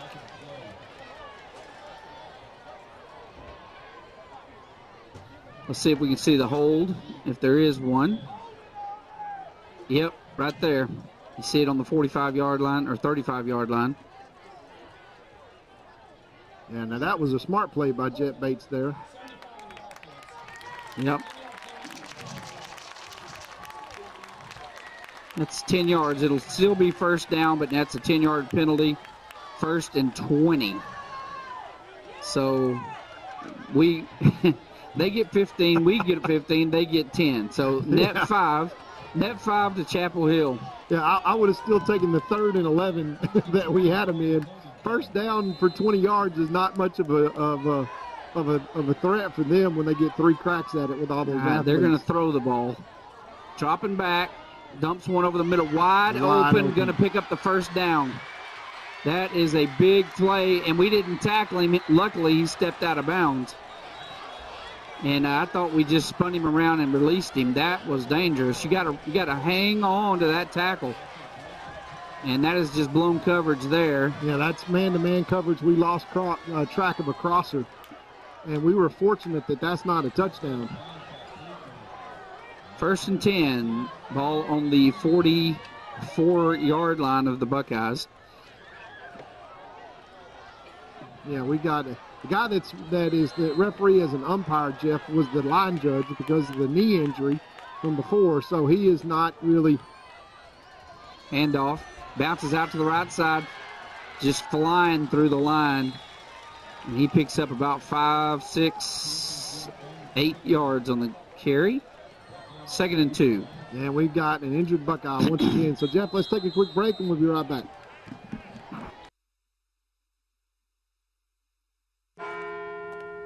At Farmers Insurance, we've seen almost everything, so we know how to cover almost anything, even a rock and wreck.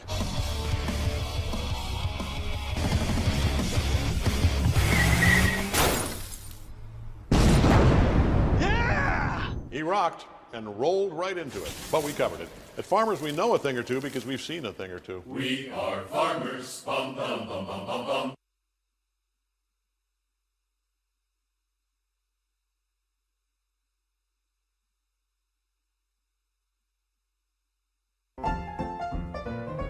Since 1900, our customers have relied on and placed their trust in First National Bank of East Texas. Today, we remain committed to earning that trust and serving the needs of families and businesses throughout East Texas. Because time never stands still, you can depend on us to meet the changing needs of future generations for the next 125 years. You can bank on that. First National Bank of East Texas. All right, we're back to Jeff Traylor Stadium. It is 2nd and 2. Chapel Hill has the ball. Snapping this one, Jeff, from the Buckeye 36, 2nd and 2. Chapel Hill trails by 6 with 3:41 left here to play in this 3rd quarter. And the Buckeyes need to create themselves a momentum changer here. All right, here's the snap. Pitch to number 3. And they're going to take him down for a loss of 3. And that is a great defensive play that they scraped, pursued the ball. Look at this, guys. Watch them scrape all the way across. Look at that pursuit. Missed one tackle, but look at that. Come up and get it done. Nice job. Yeah, you don't want to run an angle. You want to run aggressively into the backfield, and that's what they did. And, Jeff, here comes the same play that's scored twice now. It'll sit down in the zone over on the left-hand side to the flanker. Well, that Buckeyes got to figure out how to get pressure. All right, we're sending – look, we showed blitz, and I don't know if we stepped over as he snapped the ball. Let's watch the replay on that and see if we stepped over as the ball was snapped. Watch this. If there's any justice, they're going to say we're showing blitz. Yeah, he snapped the ball, and we had a foot over. That's going to be offsides Buckeyes. Unless he moved. That may have just been a great heads-up play on the center to see him step over and snap it. Yeah, that's exactly what it was. He snapped it as soon as we got across. So that's going to be offsides, Gilmer. And that's there's some taunting. So that's going to be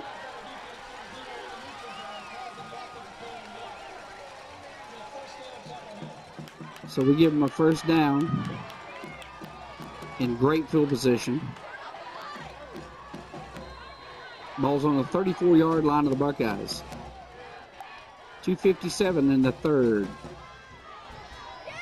Bounces out to the right side, gets hit by a host of Buckeyes.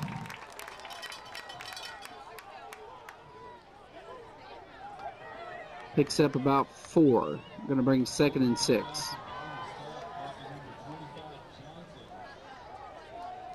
Johnson on the tackle for the Buckeyes.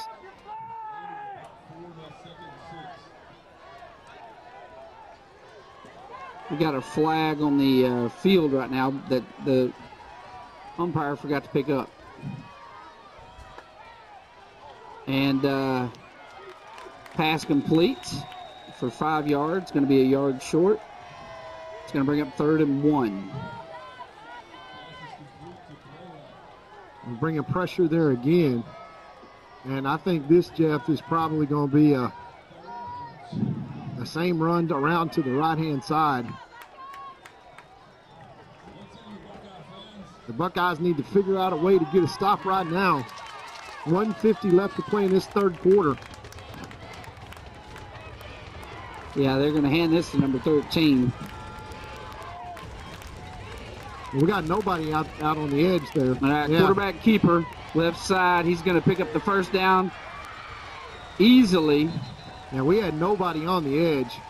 That's just a completely, if you watch the replay, look, there's nobody out there on the edge. Yeah, to the corner's leaking inside.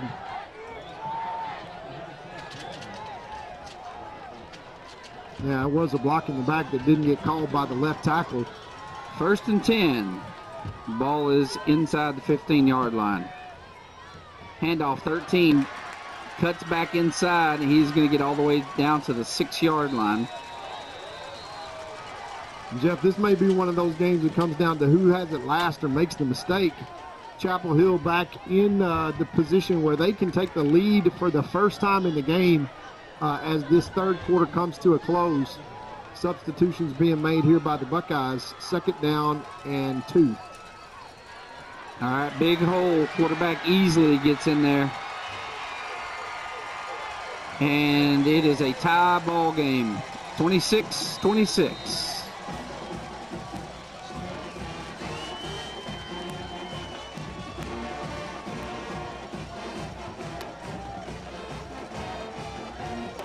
So 3 touchdowns to 1 here to start this second half. And in the 3rd quarter, Jeff, you got to say that Chapel Hill has won 3 touchdowns to 1. So they've scored as 20 points so far to the Buckeyes 6. And it's a tie ball game with the extra points come. And it is up, and Chapel Hill takes the first lead of the night, 27-26. 59 seconds left in the 3rd quarter. And the dogfight is on, Jeff. It is going to be a barn burner of a 4th quarter. And the Buckeyes were soundly trounced in that 3rd quarter for sure. Momentum, they got some back and took a bite out. But generally speaking, the second half has gone all the way of the Chapel Hill Bulldogs coming out to start the 3rd quarter with that onside kick. And they've just kind of been, much more aggressive. All the mistakes that they made in the 1st quarter, they didn't make in the 2nd quarter. And the Buckeyes are dealing with a 9-man line, essentially. They're bringing 9 guys in the box, daring the Buckeyes to throw it. And we're counting number of players and making the adjustment, but just not able to execute. The one long pass that we had, we absolutely caught them in and flooded the zone. But if I'm Chapel Hill, you just keep doing what they've been doing so far in the 3rd quarter. And special teams, for sure, they have really had an advantage here in the second half. All right, here is the kickoff, and it is a squibbly kick right down the middle. It's going to be fielded on about the 15-yard line. Nice return down the middle, all the way to the 40, 44-yard line. And that was Horn on the return. And he has got a stinger. Looks like he's limping out. He'll shake that off, and they will probably bring in Ector.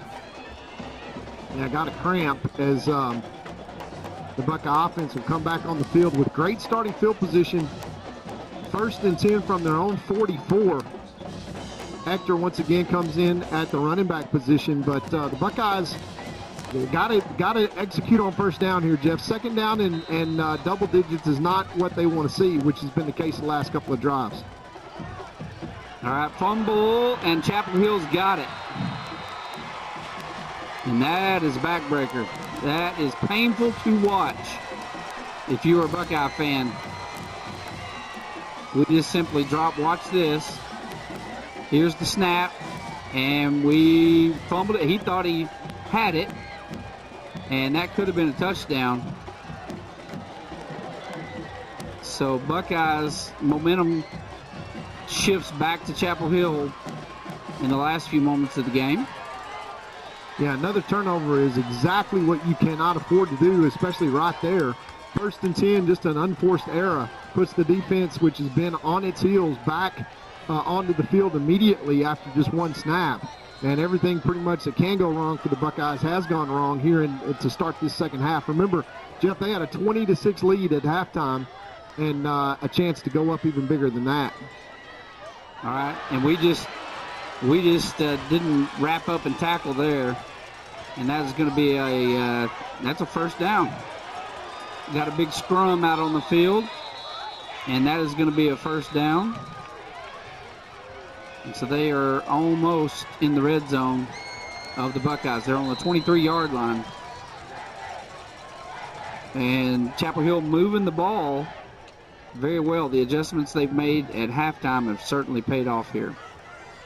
Yeah, one of those adjustments, Jeff, is the fact that they just brought the safeties up into linebacker position. They're running 9 guys in the box, daring the Buckeyes to throw it.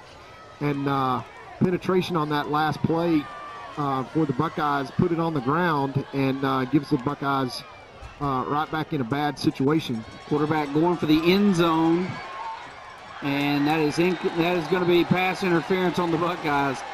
Let's watch that replay. We'll see if that's legit.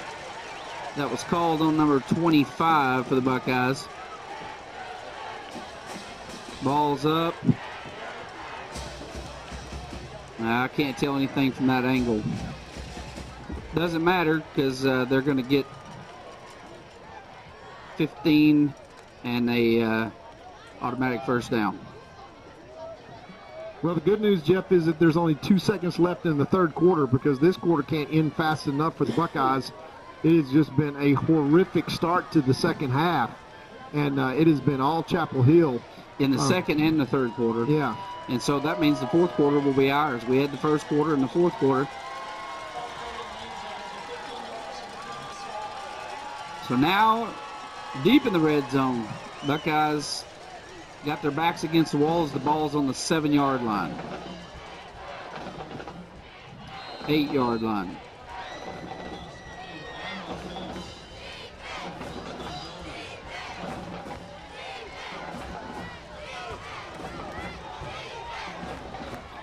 Here's the snap. Quarterback keeper, left side. Got lots of blockers. Turns the corner.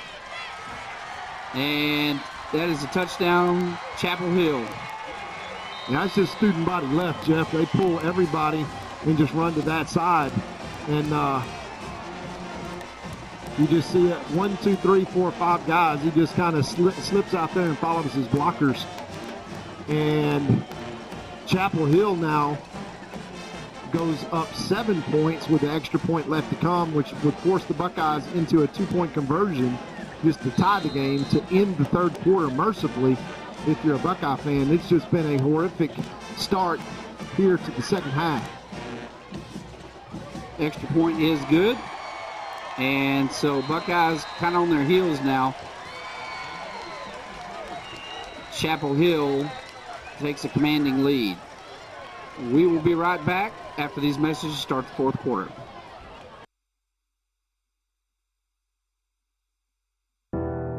When tragedy strikes, you don't want to be in a position where you're second guessing your lawyer's ability or the resolve to get you fairly compensated. When you hire Goddard & Young, you know you're hiring a law firm that has nationally ranked settlements and verdicts. We have over 2 decades of experience holding 18-wheeler companies accountable for their negligent action. Don't make the mistake of hiring anybody else. Hire the best. Hire Goddard & Young.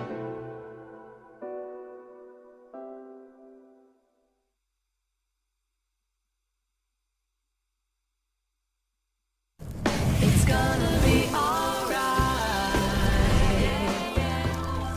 How can you tell? I feel it in my heart. It's gonna be okay. Juicy's Burgers, serving you for over 40 years.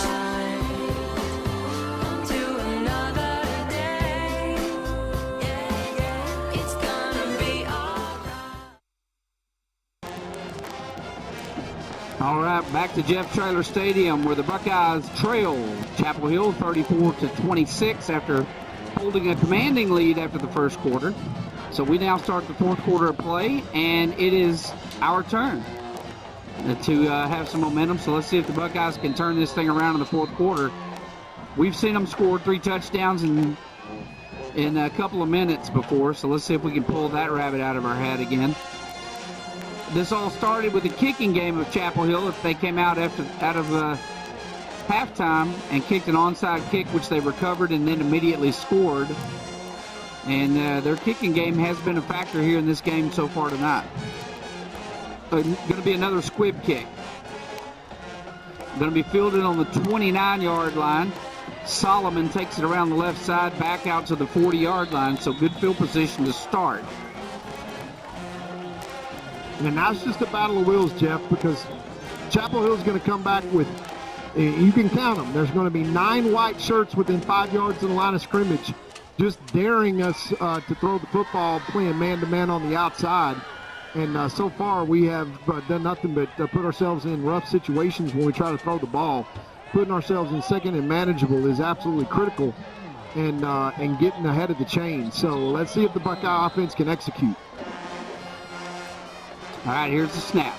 Handoff up the middle. And they came from the backside to get a hold of him, and maybe a half a yard gain on that one. And that is just the, I think that, was that a end, or was that scraping linebacker on that side. Okay.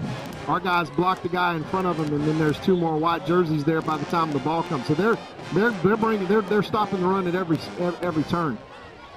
Trip receivers to the right motion. Here's the snap. Drops back.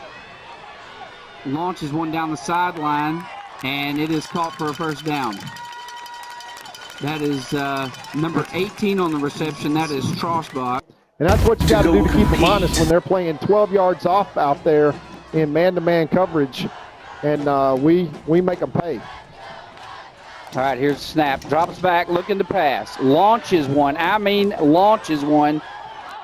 Overthrown, but a nice attempt there by number 12 to go get that. That was Trace Haynes on the Superman dive, just overthrown. And Taylor just showing, hey, I can launch them. Yeah, no, what that tells you right there, Jeff, is this is 4-down territory. Because when you can throw, take your shot on first down, and Trace got behind him, we just didn't put enough air under the ball. But that tells you on the next 3 plays, that's basically now 1st and 10 under a normal situation. And look for the Buckeyes to try to run the rock right here. Well, they're stopping the run pretty much every time, as you see right there. Yeah, they're just blitzing linebackers. They are bringing everybody. And so we're trying to keep them honest by dumping the ball over them. Yeah, it's simple right now, Jeff. Chapel Hill is saying you're going to have to throw the ball. You're going to have to throw the ball to beat us. And which we're capable of doing. Very capable of doing. So, if they're going to do that, I think it'll end up biting them. We'll get somebody behind them here in a moment. They're putting a lot of faith in their secondary. Rolling to his right side, Taylor looking downfield, launches another cannon. And that is no catch, no good. Yeah, so we're going to have to punt the ball here, Jeff, and try to pin Chapel Hill deep. Hey, I like that strategy, though. You're behind. It's the fourth quarter. Let's sling it. Let's sling it across the yard. And it's early in the season. We've got to get that perfected. So I like that. I like what they did. 1 run attempt and 2 passes, and deep passes at that. 10:21 left in this ball game, Jeff. Buckeyes down 8, punting the ball now. We are going to need a turnover, a big kind of special teams play here, something good to happen. Yeah, we're going to bounce that one. There he touched it. There it is, touched it. It's going into the end zone. They're calling that a touchback. They're saying he did not touch that ball. Well, we'll watch that one and see. That looked like it bounced right off his chest. Let's see if it went over him. Yeah, it looked like he had a hand on that to me.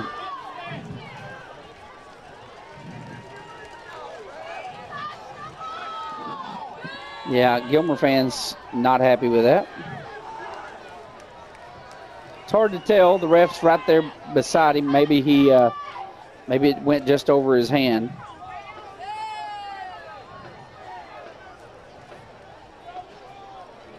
Yeah, the Buckeyes are not going to get a break. They're going to have to make their own break. And right now, from a defensive standpoint, that means they get penetration and stop these talented Chapel Hill athletes before they get going. All right, here's the snap. Handoff, right side. Buckeyes fold him up after a gain of 5. I mean, these guys have been good for 4 or 5 yards. There is a flag on the play.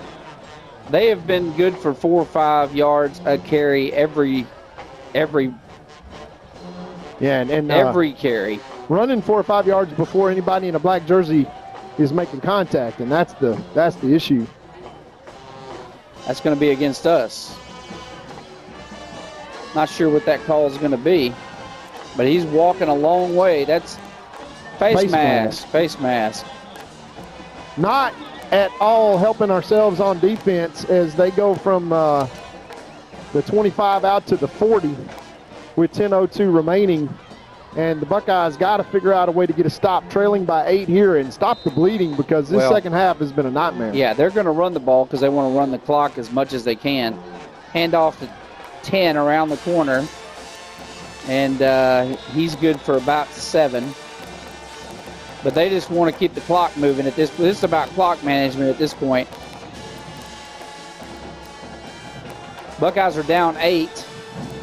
So you got a touchdown plus a 2-point conversion you have to get, or it's a 2-score game. Yeah, no, you got to get a stop here on this possession, no doubt. You can't give up another score and go down 2 scores. You're already down 8, so best case scenario, you can tie the game, but you certainly can't take a lead. And the main thing you got to do is keep them on their side of the field and figure out a way to get the ball back. All right, here's the snap. Handoff, and he has just got all the room in the world, and he is going to take this one all the way to the house. And that is, they're going to say he hit the pylon, he hit the marker, but they're going to say he's down on the 1. And I mean, watch this. Just watch them when they get in space. Look at that hole. Well, but Jeff, nobody's touched him. Wide open hole. Nobody touched him till the 1 yard line. Yeah. I mean, that's just a lot of open field.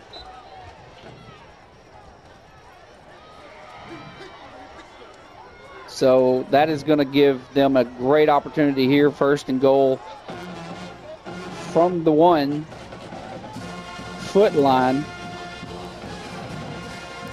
And that'll be another score. So down 8, now you're down 14. And extra point would be down 15. So you got to score twice, and you got to get a 2-point conversion on one of those scores. Well, you got to score, Jeff, in a situation where they're going to be bringing pressure and getting penetration on absolutely every play and stopping the run. So the Buckeyes pretty much are going to be forced to go to the air and try to play catch-up. There's plenty of time left with 3 timeouts and a 2-minute timeout to come. But down 15, this is now a 2-point score, a 2-score lead, and the Buckeyes have got to find a way to stop the bleeding first. We'll be right back after these messages.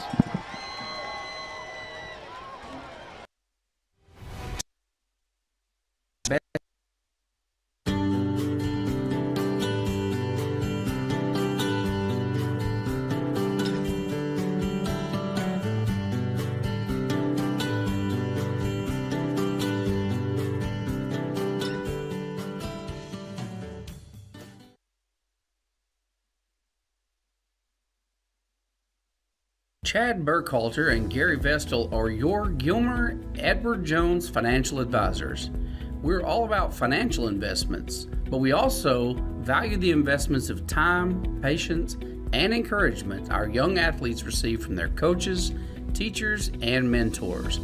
That's why Chad and Gary are proud sponsors of our state champion Gilmer Buckeyes.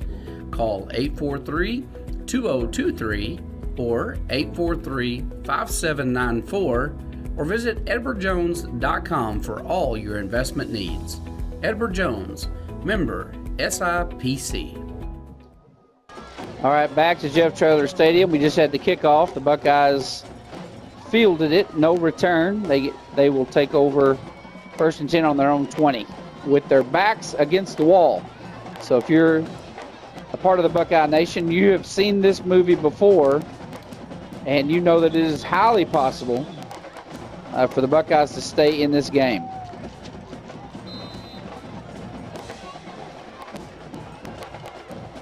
All right, here's the snap. Handoff, number 1, Ector, left side. May have a hold over there on the Buckeyes. Hector gets about 4 yards. And Todd, you kind of feel like even if they were able to get 2 scores here, do you even go for the extra point, or do you go for 2 twice? I'd love to have that problem, Jeff, at this point. Yeah. Because you're going to have now we put ourselves in a situation where we got a flag down, and we're going to go from 1st and 10 to 1st and 20. Yeah, that was a hold. I saw it. Yeah, and so it's legit. We just go completely the opposite direction, and frankly, it's just got to find a foothold because we haven't stopped sliding down the mountain since the onside kick to start the second half, and that's kind of a test of character where you get a place where you got to figure out a way to go make a play, and it just keeps getting worse and worse and worse.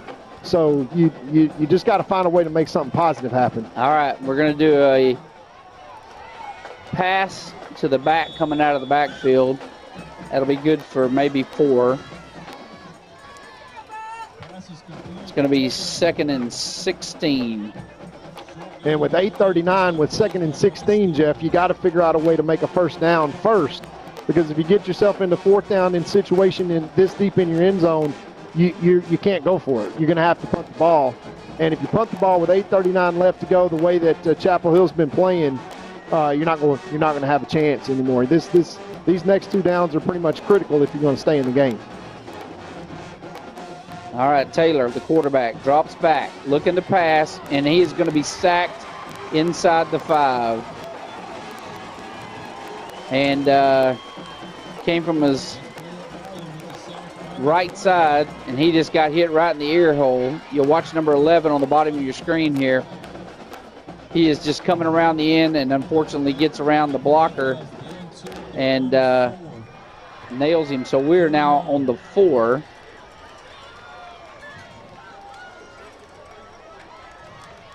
And I tell you what, you gotta hand it to Chapel Hill, who never quit tonight.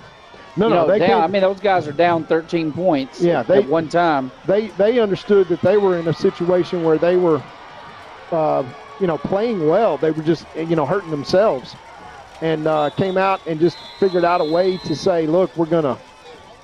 And I think we've got a timeout. Gilmer. Yeah, we're having a little play call confusion. We'll be right back after these messages.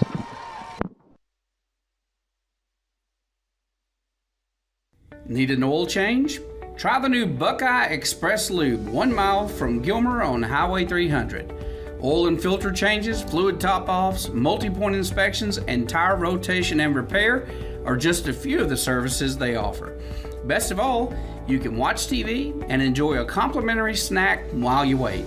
Jason Horton, a former Marine, thank you for your service, has over 30 years of experience in the business and guarantees the best service in town.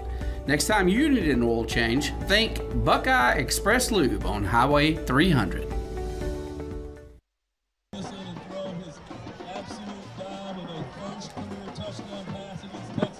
All right, we're back here in Jeff Traylor Stadium where things have just turned south for the Buckeyes. 41-26, 7:36 left to play. It is 3rd and forever for the Buckeyes, and they are on their own 4-yard line. So here you're going to have a miracle at this point. Chapel Hill really under the Buckeyes' skin for the last several years. And it's always seems to be the same thing. Just really fast, good skill kids that can move the ball down the field. So you got to take your hats off to these young men. They've played well tonight. Taylor going to run for it, and he is tripped up by the turf monster as he tries to cut back. And he gets out. It is going to be 4th and about 25. And Taylor is hurt. We're going to take a commercial break. We'll be right back.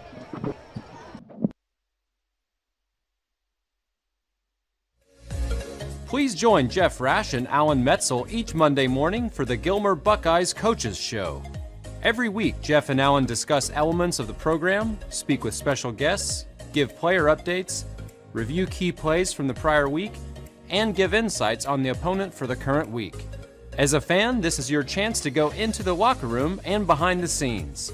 To view the Coaches Show, go to GilmerBuckeyes.com and click on the Coaches Show button. Go Buckeyes!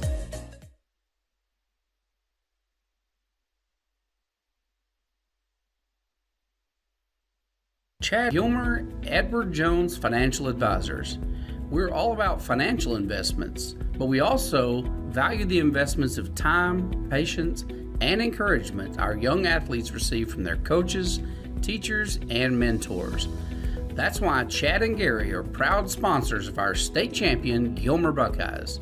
Call 843-2023 or 843-5794 or visit edwardjones.com for all your investment needs. Edward Jones, member SIPC. All right, we're back to Jeff Traylor Stadium. The Buckeyes punting from the back of their end zone, trailing Chapel Hill 41-26. And a nice punt. Look at that punt. Hits the ball and rolls 40, almost to the past the 40-yard line. That's a 60-yard punt. Well, he punted it from from the line of scrimmage is where it counts from. So that's from the 4 to the yeah, but where it left his 37 foot is a 70-yard punt. That was a nice job there. He kicked it from his own end zone. Yeah, that was a great job.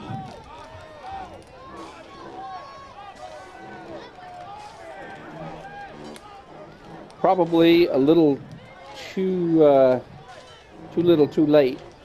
But first and 10, Chapel Hill has the ball, and they're probably going to try to keep it on the ground and run the clock out.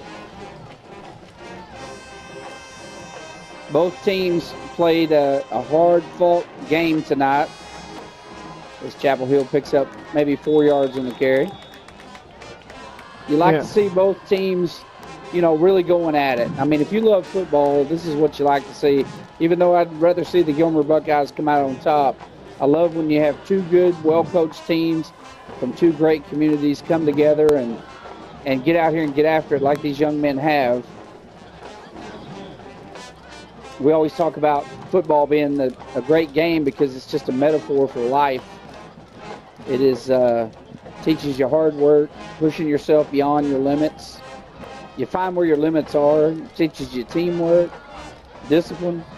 Just a lot of great lessons these young men are learning, whether they win or lose on the field. Handoff once again up the middle. I also want to give a shout out to Gilmer ISD, who absolutely crushed their ratings this year from the Texas Education Agency. In fact, crushed it so much. Every campus but one got an A, and that campus has had an A the last 2 years. We were almost perfect. So much improvement, in fact, that the Commissioner of Education came to Gilmer, Texas, and about 2 weeks ago, I think, and wanted to see what we're doing and how we're doing it. He only visited 6 schools in the entire state. Gilmer happened to be one of them. So congratulations to Rick Albritton, school board president, Mark Skinner, all the school board members, faculty, and for doing just a great job, not only in our extracurricular activities, but also in the classroom. Very proud of Buckeyes, whether they're on the field or in the classroom. So 4th and 1 here, Jeff. Let's see if Chapel Hill decides to punt the ball. If they do to punt the ball, the Buckeyes have a chance here to control their own destiny if they get an onside kick. We've seen that a whole lot of times. They had to burn the timeout deep in their own end zone. And they may go for it here just to try to get a stop. All the beef package comes in. So Hagler, Kamara, and King all come in. They may just go for it, but they're going to run it around this side. Yeah, it makes total sense. I think Buckeyes took a timeout. That makes total sense. I mean, they're a couple of scores ahead with 4:51 left on the clock. You like your odds of getting, they've been getting 5 yards a carry all night. So 4th and 1 is probably not that scary to them. They wouldn't do this if they were, 3 points ahead or 7 points ahead. But probably a good call. We'll take a commercial break. We'll be right back.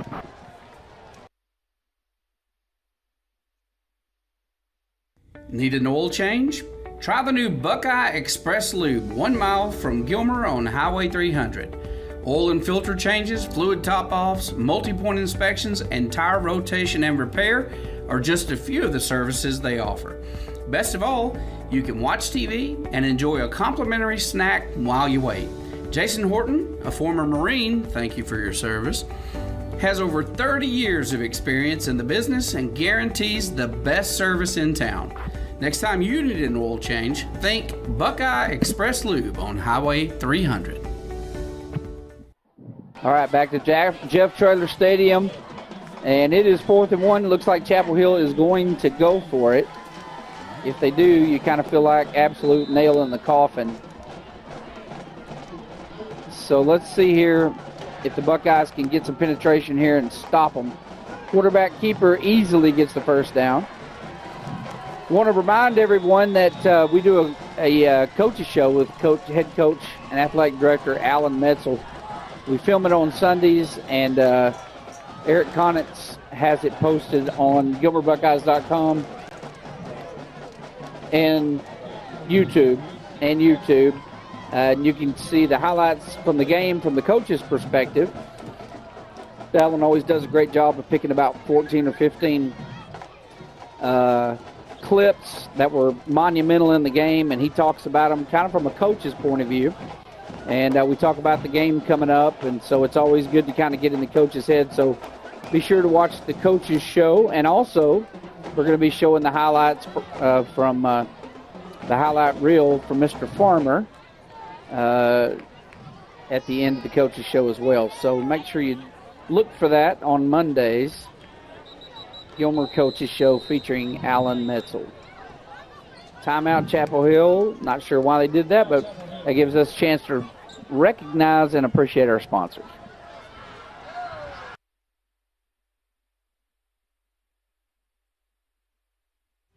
Two-time Hall of Fame inductees, Brent Godarzi and Marty Young. Back-to-back #1 trucking firm in the nation. Back-to-back best attorney and best law firm in East Texas.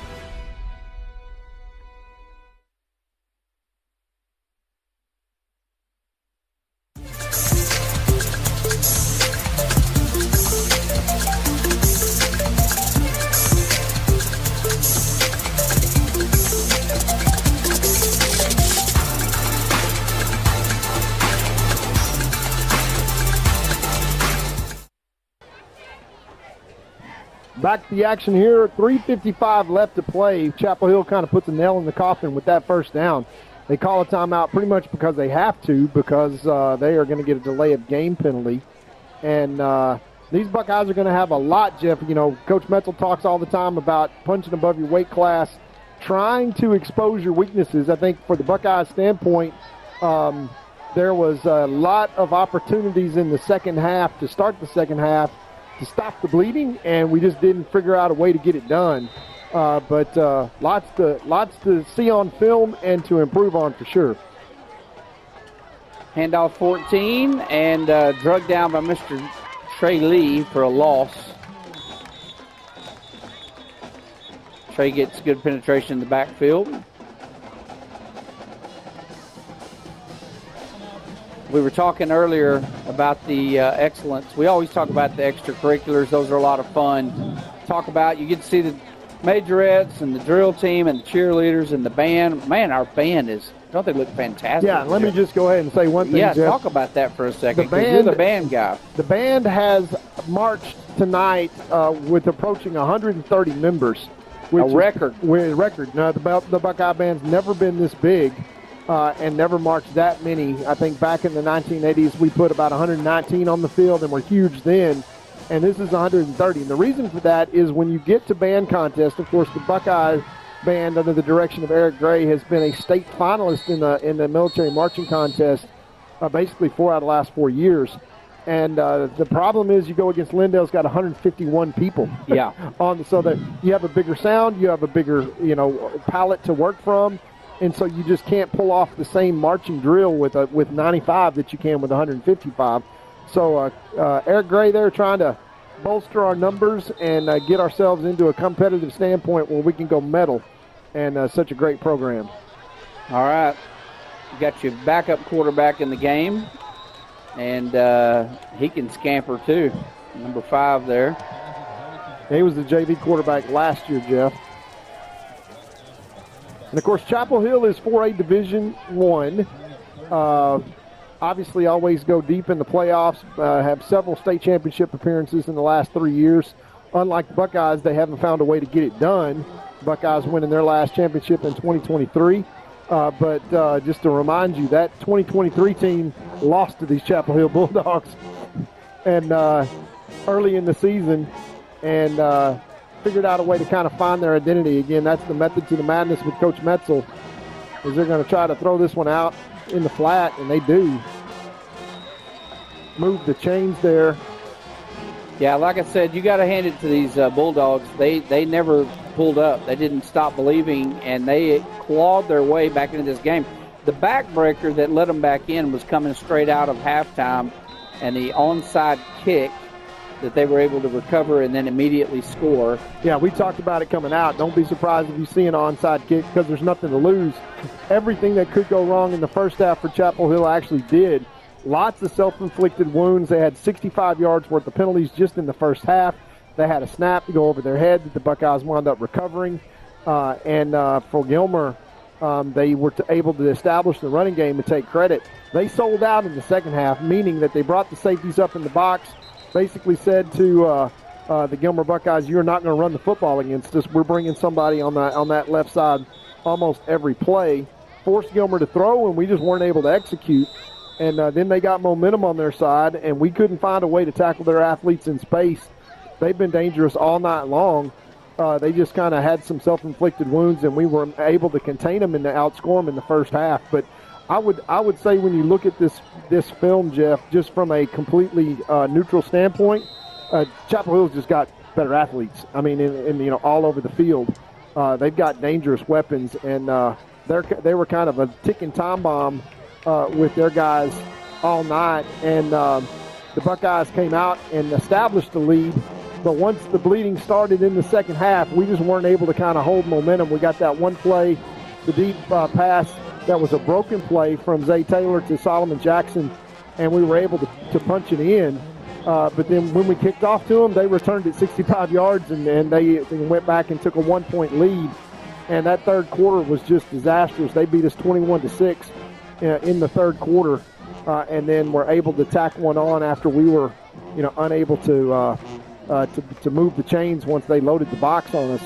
So lots to work on. That's the reason that you play such a tough preseason schedule. And then next week is not going to get any easier as the Buckeyes are going to be challenged with the likes of Kilgore, who won big tonight. They gave Carthage all they wanted a couple of weeks ago. Lindale is another big 4A school. And then Brenham, which is a 5A school, that is going to play Longview before you got your off week getting ready for district. District will start off with Pittsburgh, and then we'll have Van and Pleasant Grove back-to-back. Those are the games that really matter. I hate to say that these games don't matter, but these games don't matter.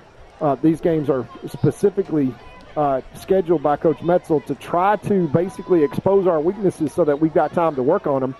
And I would say tonight that, we don't have the speed and the athletes that Chapel Hill has, and that's kind of obvious. You knew that coming in, that was going to be the case. But you hope that the Buckeyes were able to find that identity and with that big offensive line and the big defensive line, really establish control in the trenches. And for the most part, they did that in the first half. They outrushed the Chapel Hill Bulldogs by almost 120 yards in the first half. Were able to have 3 rushing touchdowns, and then we're able to kind of get them off the field on third downs. But a lot of that was self-inflicted wounds by Chapel Hill. they cleaned all that up. Give credit to Chapel Hill and the coaching staff. But to your point, they just came out and more aggressive in the second half, starting with that onside kick. And the defensive changes they made. Yes. That was a great call. Yeah. Their defensive coordinator did a great job making adjustments, and it was effective what he did. Putting everybody in the box. Yeah. Bring 9 guys in the box and don't put any safeties back there, and we got 5 guys, 6 guys to block 9. And for the most part, it wasn't that our offensive line didn't do a bad job or did a bad job blocking guys up. It was just the 2 extra guys that were coming got penetration in the backfield. Yeah. Too many guys. Yeah, and That's then right. once they forced us to throw the football, the Buckeyes just not really able to execute. A couple of times that we got the ball to Trosbach on an out route. You saw us throw the ball down the field to Trace Haynes, and we just kind of have to work on that in terms of we've tried to be a running team, and we were certainly a running team in the first half, but we were forced to be a passing team in the second half, and things just didn't go our way. Yeah, so knowing that other schools are going to be watching this film, we're going to have to figure out how to have an answer for that. We're going to be in Kilgore next Friday night, 7:30. And Kilgore, what was the final again on Kilgore? They were Carthage? up 41-0. Carthage, they lost by 2 touchdowns. Kilgore did. Yeah, now they led that game. At halftime, at halftime it was like 7-0. Yeah. And Carthage came out. Of course, Carthage #1 ranked team in the state. And just a really, really good polished football team because they've been in the state championship the last 2 years. And, of course, Jet Surratt did play in that game. And a lot of people had said, he's going to have surgery. Well, they waited until after the Kilgore game to do that. But, yeah, just a lot of pieces to fill for the Buckeyes coming into this season. They kind of knew that was the case. I think they played really well last week against the Pine Tree team that was not anywhere near athletically what Chapel Hill is, obviously. But Jeff Pine Tree last year was like this team, was a lot like Chapel Hill. Just athletes all over the place, and the Buckeyes battled until the very end, and battled. Honestly, you remember last year was Lightgate, where we're driving down and complete a pass, and then the lights go off, and 15 minutes later they get the lights back on, and we end the game with not able to score. Out of all the stadiums we play in, my least favorite to go play in is Chapel Hill. They're a great school, great football organization. I got nothing but love for them, but just something about that stadium I cannot stand going there. And they just spent $27 million revamping that stadium with a lot of big plans there in Chapel Hill and the bond issue that went into the stadium. So I think at least we won't have to be on the roof the next time that we go. Yeah, that's for sure. 1:02 left to play in the game. Chapel Hill going to throw the ball. Ball's incomplete. We're going to take one more commercial break, and we'll be right back with the conclusion of the game. Nearly 150 years, Crowley Funeral Home has offered the highest quality in funeral services to the families of Upshur County for a fair and reasonable price. Led by Gilmer graduate Troy Murray, our staff stands ready at all times to tenderly guide your family in their time of need in all aspects of funeral planning, such as pre-need and at-need, and all types of services from cremation and memorial services to traditional funerals, with attention to every detail. All right, here we go. 59 seconds left, fourth quarter. Gilmer has the ball. Obviously just going to lay it up. Nope, going to run it. And Zayd Taylor, who is first year at playing the quarterback position, going to draw a penalty flag. And just very promising young quarterback. I think he's going to be fun to watch this year. Yeah, his second start, you can see the electricity in his feet, obviously, and put in a situation tonight where he had to throw the ball. And, Chapel Hill just basically said, hey, we got the best athletes, so we'll just go man-to-man and force you to put it in the air. And we just didn't have the juice on some certain plays to really kind of make that call. We wanted to grab an early lead and establish the run, which is something that we did. And did successfully in the first half. I thought Gilmer played as well as we could possibly play for one half. And then for the second half, we basically had every single thing that could possibly go wrong go wrong for us. But this will be a learning opportunity for these young Buckeyes. And it's all, and as Coach Metzel said, it ain't how you drive, it's how you arrive. As you see Zaid break that one down inside the 40 with 36 seconds left. So the Buckeyes may yet get another one in the end zone here to make this score a little bit more respectable. They've got no timeouts, so they're just using this as 2-minute drill. That's going to be offsides against Chapel Hill.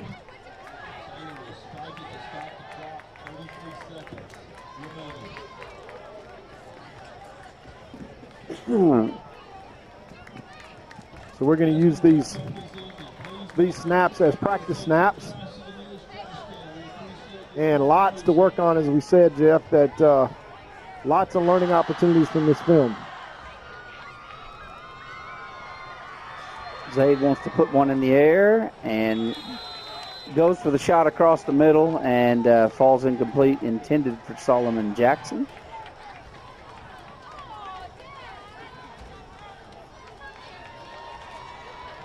.28 seconds left on the clock. Again, we will be in Kilgore next week. That is going to be another great game. Yeah, that'll be a dogfight. That is going to be a fight. Kilgore has been a fight for us every time we've ever played them. One of the best games I've ever watched was in this stadium back in, I think, 2007 maybe.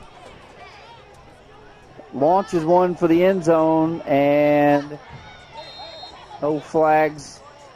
And that's going to fall incomplete. Intended for Haynes. That'll bring up 4th down, but only 21 seconds left, so the Buckeyes will have one last snap to try to get something into the end zone.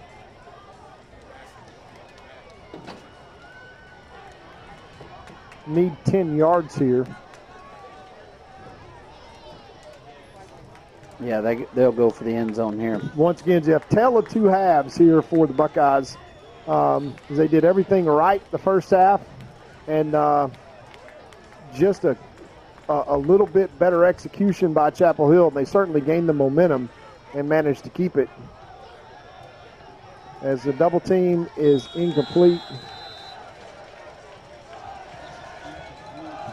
Turnover on downs, and Chapel Hill is going to take a knee, and that'll be the end of the game, folks. Final score is going to be Chapel Hill 41, Gilmer 26. Chapel Hill not able to exact revenge from last year. They're going to go up on the W column once again. But we will be back next week with the game in Kilgore. It is going to be played in Kilgore at 7:30. We thank you for watching this game tonight between the Gilmer Buckeyes and the Chapel Hill Bulldogs. We'll see you next week at 7:30. Thanks for watching.